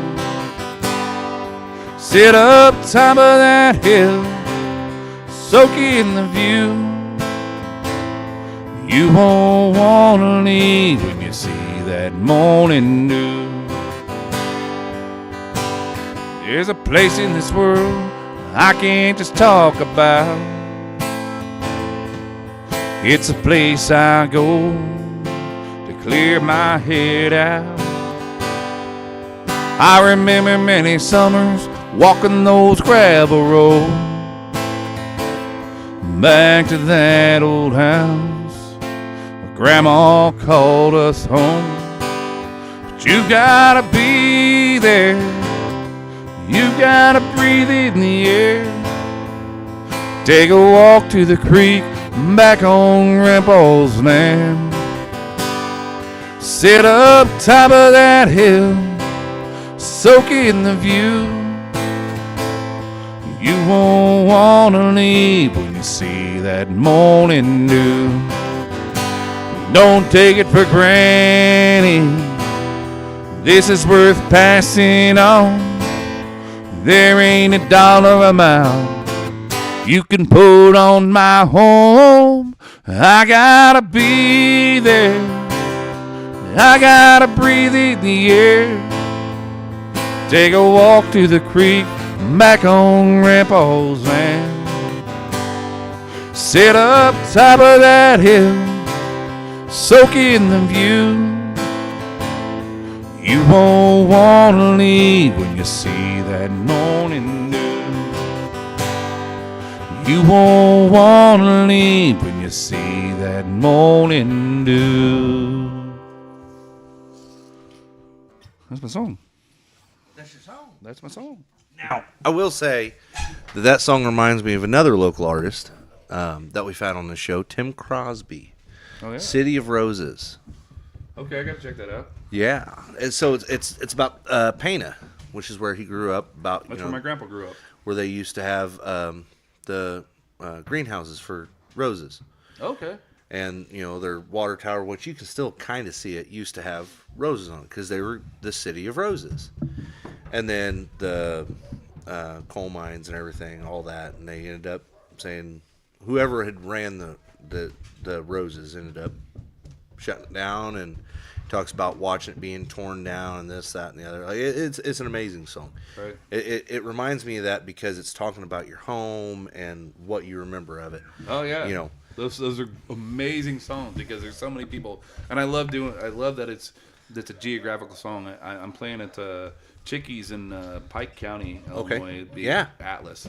On the 21st of March, if you're watching and you're in that area. But I wrote that song about that area, not to take away from Yeah, from no, Tim, absolutely, 100%. But talk about like a specific area, one that because That makes it everyone's. It's no longer like when you put a song out there, and I've heard this so many times. When you put a song out there, it's no longer yours. No, You know, it's So- everybody's. Right, it's everybody's. And when you write something that personal, Especially about that area too. You know, yeah, you don't say it in the song, but when the background of the song is this is what the song is about, this is where the song is about, you know, that changes it from being your song to everybody's song. Right. You know, I'm going to take a break on that note. Absolutely. Right there. I think you should talk to Coop a little bit more about our background noise days. Oh, I think. I think Coop's he- going to tell he stories can- you don't he- want to he be can- He told. can tell some stories. No, oh, he invited it. He invited it, Coop. I have opened that door. Oh, he opened the door. You should have seen the look Coop just gave him. Like, you don't want this. And maybe even play a background noise song if you can remember one. Oh, Probably not. probably not, he says. Well, you don't play something for 20 some odd years. And oddly enough, you forget it. Come on, you don't remember every song you've ever played? No, it's odd that you mentioned that. I was going to say something. I'm not going to say it. It'll get me in trouble. Let your mind wander with that one, Farron. I think you can figure it out. Say what you want. I won't be offended. It wasn't about you. I got a Well, I woman. definitely won't be offended if you're talking about somebody else. I got a woman at home. She'd be offended, and I'd get my ass beat. Don't do that. Exactly. So anyway, back room. You got to sleep around her. There's probably a lot of knives and shit in the house too. You know. Yeah, we You don't got need that kind of we heat got in a there. safe full of stuff, and I'm a heavy sleeper anymore. I'm getting old, losing hearing, and I am. No, I believe it. When I turned 30, I found out I had to have hearing aids and glasses. Well, I've had glasses since I was 3. I've always been blind as shit, but like just in the last So was Eric. 10 years. No, I wasn't. The tinnitus has been kicking in. Oh shit, tinnitus is the worst. It is. Just like you're in dead silence and all of a sudden just loud as hell. No, don't do it. Don't do it. Ah, That's. I went for a hearing test the other day, and they said, "Yeah, we can't figure out where you need your hearing aid, so we'll have to do another test." I'm like, "Oh no, I'm not coming back. This was your one shot. I'm not coming back."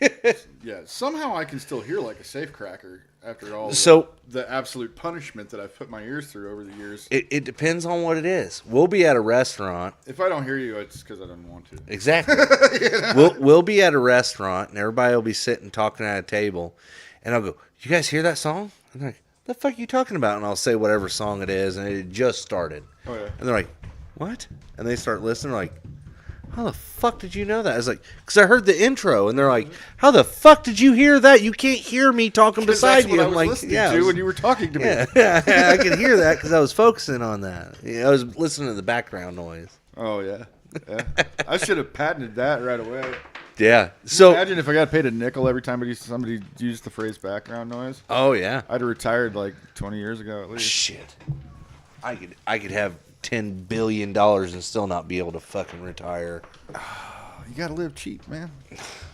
Leo Dude. make fun of me. I'm a tight ass. Like he'll be the first one to tell you. Ask Farron. I live real fucking cheap. You need to fix something. It's zip ties and duct tape. Yeah. Is it supposed to move? No. Then Duct make tape. it not move. Is it supposed to move? Yes. Does it move? No. WD-40. Well, and sometimes still zip ties and duct tape. Occasionally, if you got to, yeah. I had a motorcycle, believe it or not, that the motor was held in by zip ties. I totally believe it. Because I totally believe it. we were on a ride and the mounting rod come out for the motor, and I finagled the zip ties just right to where it would hold it. And like a year later, one of my buddies was like, "So, did you ever get that fixed?" I'm like, "Oh no, yeah, I fixed it." And he looks at it and goes, "It's still zip tied." I'm like, "Fuck yeah, it is." There is nothing more permanent than a temporary fix that works. Yep. Farron's still mad about it. I had a motorcycle that the risers for the handlebars snapped while we were on a ride, Oh hell! and we got back. Like while going down the road. oh yeah. Did you shit yourself or just No, it wasn't that bad. It was just like they were real loose. Okay, like you weren't just like uh-oh. No, we did just have that hanging on by happen. brake cable We and did shit. we did have that happen, but the riser broke in the middle, Uh-huh. so where it was all jagged, it still like held together, but they were just yeah, it had like 2 or 3 inches of play. yeah. back and forth. Like I could go So side you were to like pulling the rope to go this way. And Yeah, that. exactly. Right. So we got to Farron's place, and he's like, hey, this is aluminum cast, and it's junk. I'll try to get it just so you can get home. And he fixed it.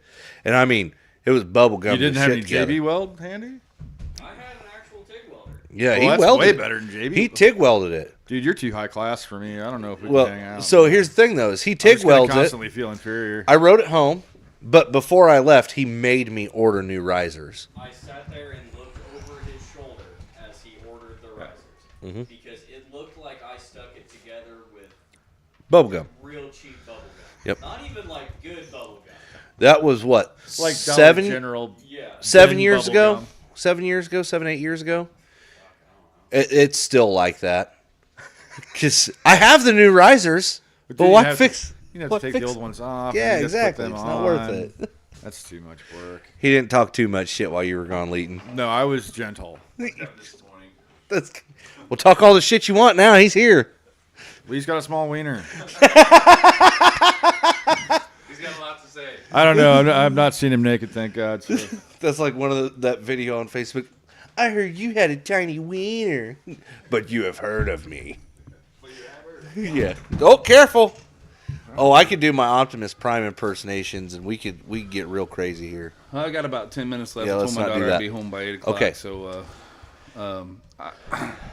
so that was my last, I will say, hit song. You know, I mean, it's not a hit song or anything, but a lot of people know it. It's- and a lot of people have sang that song. It's back to definitely me. a local hit. So yeah, and you know, it gets out there, and I play that song in front of some pretty good crowds, Mm-hmm. and you know, I just see what it does. But I'm trying to move on and write more. You know, That was going to be my next question. to prove that, you know, it's not just a one-time thing. Well, but, it's I mean, definitely not. You've you're got- always writing. You know, I've got some songs that, you know, I wrote a long time ago that I haven't released, and but one that just came up because it's something that I went through, and something that, like I said earlier, you know, all these songs are personal, and you can't write it unless you know it. I think. In my point of view, you know, and like I said, it keeps on going back to what Coop's always said: write about what you know.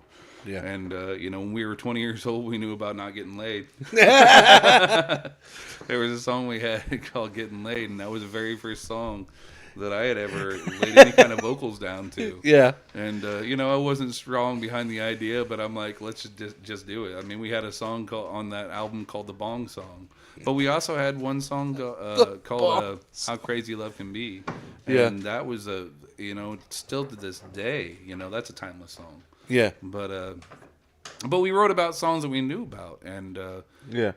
so Yeah. I wrote this The song. bong recently. song, not getting laid. This song, yeah, going off the comedy, because we really did. Coop was our comedy relief on that. I gotcha. The whole time. But this song I just wrote not too long ago, and back in December I went through a breakup, and you know, you go through things, and you got to write about what you're going through as you're going through it, because who knows if you'll ever be in that headspace again. Yeah. What was his name? I'm sorry. I won't pick on her. But if she hears it, she'll know it's about her. You have a totally different style of dealing with that than I Yeah, yes, I do. See, he's got one. Coop's got one called "Rotten Bitch" as well. So you know, like I he just- went through some things, and he's like, you know, fuck that bitch. Yeah, I'm that way. Their friends and whatnot find out real quick, and then they're like, "I don't have friends anymore because of you." You're like, "Well, It's they all, weren't your friends to begin with." Let me tell you, It's things all- they did. It's all about perspective, you know. Like I think every situation you go through is about perspective too. So you know what I took away from this. About the same time, a month before this, my preacher had passed away, and I got baptized last Easter. You know I'm a sinner and you know all that stuff, but I got saved last Easter. I got baptized, and Steve Ingram was there, and then he had an ablation, and some things went wrong, and he ended up passing away. So what I really wrote this song about, and I think, and I hate to take this point of view away from everybody, is what every person that you have in your life they come in, they interact, and they do what they're supposed to do, and then, they fade away.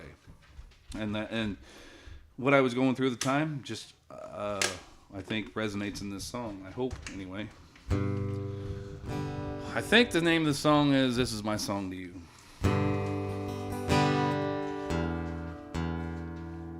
This guitar does not like this nice studio you have here.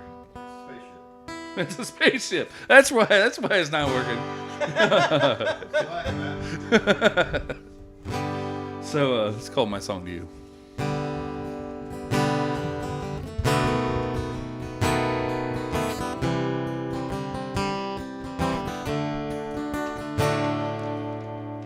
I may be lonesome, and I may be blue, but I ain't answering a phone call from you. Living we learn, life surely goes on, and I'm stuck here playing this sad old song. I never thought you'd leave me. Troubles we had were few. Now that you're gone and we're both moving on, this is my song to you. Lord, ain't it funny? Things come and go. We don't write it down, we'll never know. Things that we've done, lives that we've touched, and I've never met somebody so much. I never thought you'd leave me. Troubles we had were few. Now that you're gone and we're both moving on, this is my goodbye to you. This is my goodbye to you. So it's really about like letting go of everything that has to leave. I mean, I think it goes along with a relationship, and it goes along with the death. Yeah, that's what I was getting ready to say. From my point of view on that, and it's almost like I realized what that song was about after I wrote it. But this is my goodbye to you is my my fairly well. Could be goodbye to. Thank like you said. for everything you did in my life, whether you chose to leave or whether you had to leave. Yeah. Either way. So Reminds me of, and I don't. When I do this, I don't mean to take away from your music. When I do this, if anything, it's a compliment, because when I listen to a song and it makes me think of another song, that means that it was good enough to make me think. of course. But that reminds me of Aaron Watson's Broken Halo. Or Barbed Wire Halo. Sorry. Barbed Wire Halo. It's a song about a guy he grew up with that was in church. He was an older guy, didn't have no kids, and come to find out his wife and child had died during birth while he was off at war. And, it's a very touching song. Okay. But that's what it made me You're think gonna have to of. send me a couple of these songs you told me about, Tim Crosby, and then this one. Oh yeah. So, I could send if you we can list make after list after list. Yeah. Yeah. But it's Aaron Watson, in my opinion, and I'll tell you why too, is the number one independent artist of all time.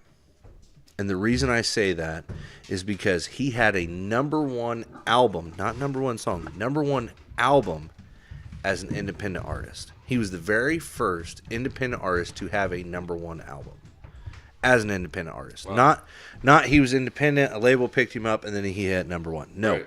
As an independent artist, he had a number one album without having any money backing him, no label, no nothing.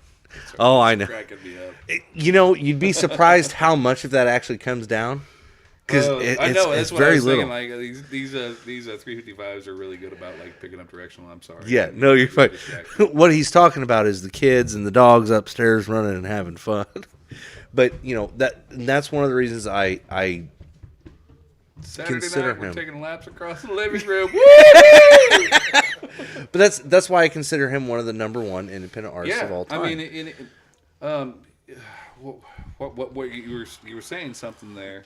But that's why when I mention something about your song making me think of another song, I don't ever want an artist to think that that's me saying, "Oh, well, your song wasn't good enough, but this song is." No, it's your song's good enough that it made me think of this song and by that's what this I was artist. getting to, And it doesn't matter if the I'm artist always is. flattered when someone comes up to me after a show or know, like on my break or something, and says, do you know how to play this song? Because I played a song that made you think of that song. So I did what I was supposed to do. Exactly. I put you in that place to where like it made you think about you're away from your problems for a minute. And that's really cool. You were able to relax and actually enjoy yourself. I got to get off here. I got to go. But Yeah, absolutely. But I want to say I appreciate what you guys are doing for music, and having us on here and getting the right listeners in to hear about, how Even it's if we get maybe- one more for you, that's more- our goal. yeah.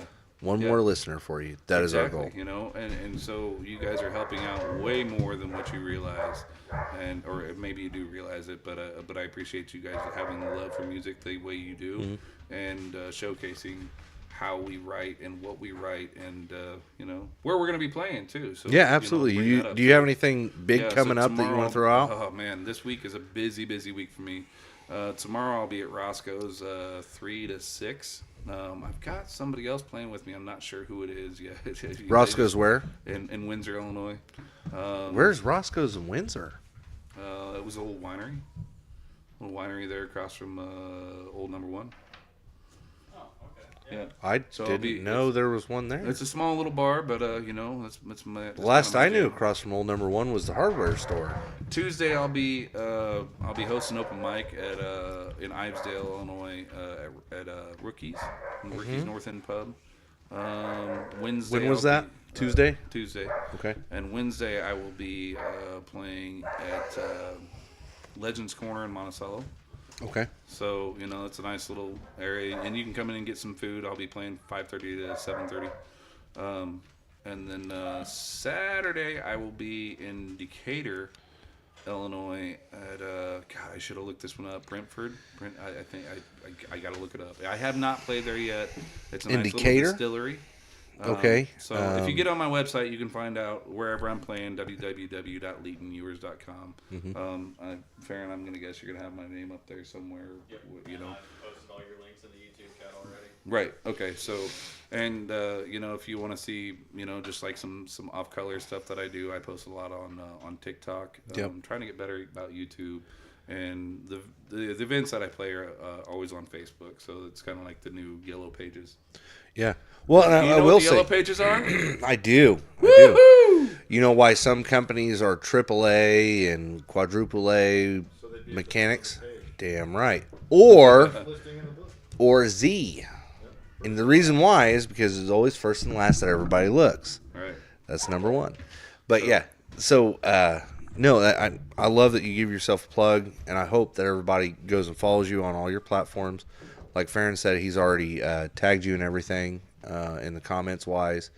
So hopefully they'll go follow you and go follow you on Spotify. My question is, you played an unreleased song. Do you have any idea of releasing Recording music? and releasing? No, I mean it's all gonna have to go with my vacation time. I'm a paramedic. I'm a father, paramedic, and then a musician. So Yeah. those two things take precedent over everything. Absolutely. Because that's my bread and butter. Absolutely.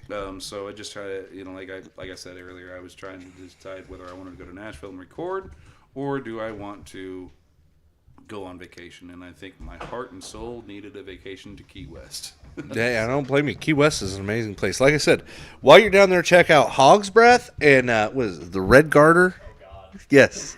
Red Garter sounds like a place you'd spend a lot of money. You could. You definitely could. There are brass poles in there. They have brass poles. Okay, that's kind of what I figured. That's kind of what I figured. It was a night. We went there Tuesday or Wednesday at like 2:00 in the afternoon. How many C-section cars did you see? Zero. Zero. Classy joint. Yeah, it's classy joint.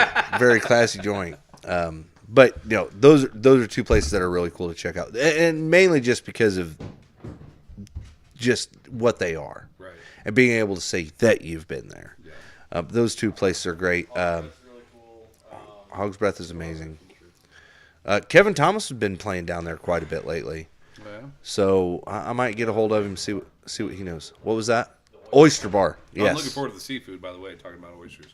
Oh fuck. Yeah, But looking forward to that. But thank you guys very much. No, for having thank me you on. for showing up. Appreciate you very much. Absolutely. Everybody watching, Leighton's got to get, so we're going to rush out of our goodbye. Thank you for being here. If you're not following us on TikTok or YouTube or Facebook, go follow us now. Also, if you're not following Leighton, go follow him on all platforms as well. Is there anything that you don't have? That I don't have? Yeah. That sounds like when I go into rounding at work and he says, "What's working well for you?" I'm like, "What the hell do you mean by that?" Well, I mean, working well for you've got TikTok, you got Facebook, YouTube. I got Spotify. TikTok, yeah, I'm more active on Facebook and on TikTok. Okay. But yeah, 5 of my songs are streaming. Actually, one that I've got called February I was going to do Yep. tonight, but I forgot. Well, you can play us out if you want. All right, let's do that. Okay. I 'Cause played it's- a lot of songs, sad songs tonight. It's okay. I love ending on a sad song because it's sad that the show's ending. All right. And I'm a sad cowboy, and I love that music. And also, if you have trouble finding Leighton on Spotify for some reason, you can always go to our Spotify playlist, Tunes and Throttles, and every musician we've ever had on the show and every song that they ever release will be on there from now until the time that we quit doing this, which we'll never quit doing it. I don't They'll care die. if we have one. Oh, damn! They'll die before they quit. I've seen them in action. They love doing this, so I appreciate that. This is a song I wrote about February, and every time I hear this song, every time I play this song, I can put myself right back in the chair that I wrote it in. February is 28 days long, 3 out of 4 times, but somehow it manages to be the longest month of the year. And this year it's been really long, and the flu didn't hit me till this last weekend. So, I thought I was going to float through February and we're all going to be okay. And then the flu hit me, and then I had to cancel church, and I had to cancel a show the next day. But this is called February. Here we go again. Put that guitar down. We gotta bring a heater or dehumidifier down here. It'll be all right. Can we make it through another February? This winter's been too damn cold. Bitterness leaves us cold and weary. Silence growing old. I've been thinking about what warmer days will bring. Warmth upon you and the sunshine in my dreams. If we can make it through another February.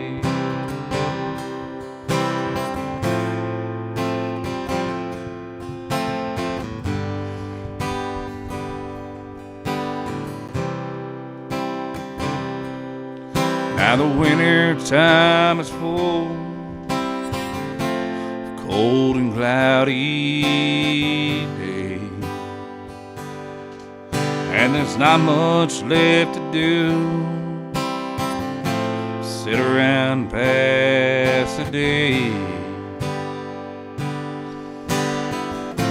But I've been thinking about what warmer days will bring. Warmth upon you and the sunshine in my dreams. If we can make it through. But I've been thinking about what warmer days will bring. The warmth upon you and the sunshine in my dreams. If we can make it through be okay.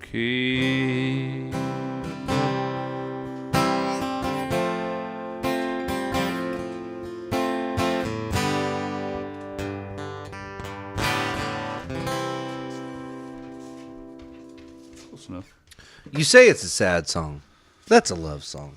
Oh, yeah, it's a love song about getting through Getting through a hard time. yeah, sure is. Look, this is something I always tell. I know you need to go, but this is something I always tell anybody that's ever going to get married. Tells me, hey, I want to get married. There's two things I tell them. Is, all right, well, give me your wallet. I'll kick you in the nuts. Why the fuck would you do that? Because it's the same goddamn feeling. And then I also say, which is a little bit deeper meaning, is, when you say that you want to marry somebody, you're not saying that you're going to love them for the rest of your life. You're saying that this person right here, I love him so much that for the rest of my life, I'm going to fall in and out of love with them every day. It doesn't matter if we're miserable for 10 years. We could be miserable for 20 years. Hope not. But at the same time, I'm promising this person that I'm going to work through that. No matter how miserable I am, for how long I am, I'm going to work through that every day for the rest of my life to make sure that we get back to that point of being in love. Of all the things that I came here to do, I did not expect to get good marriage advice. Yeah, especially for somebody who's been divorced twice. But oh, fucking gave up on it! The curtain Oh, man, the curtain's falling. That is the cue. Thank you all. We've had a good time. We have had a great show. Thank you, Leighton, so much for being here. You guys, thank you, Farron. Thank you for being here. Thank you for being a part of it. Go follow us. Go follow Leighton. If you need Don't help, trust shoot us a Scotch message. Don't trust Scotch tape. All right, we'll see you later. Good night, everybody. Hold on. Wait, we're not out yet. Farron, are we?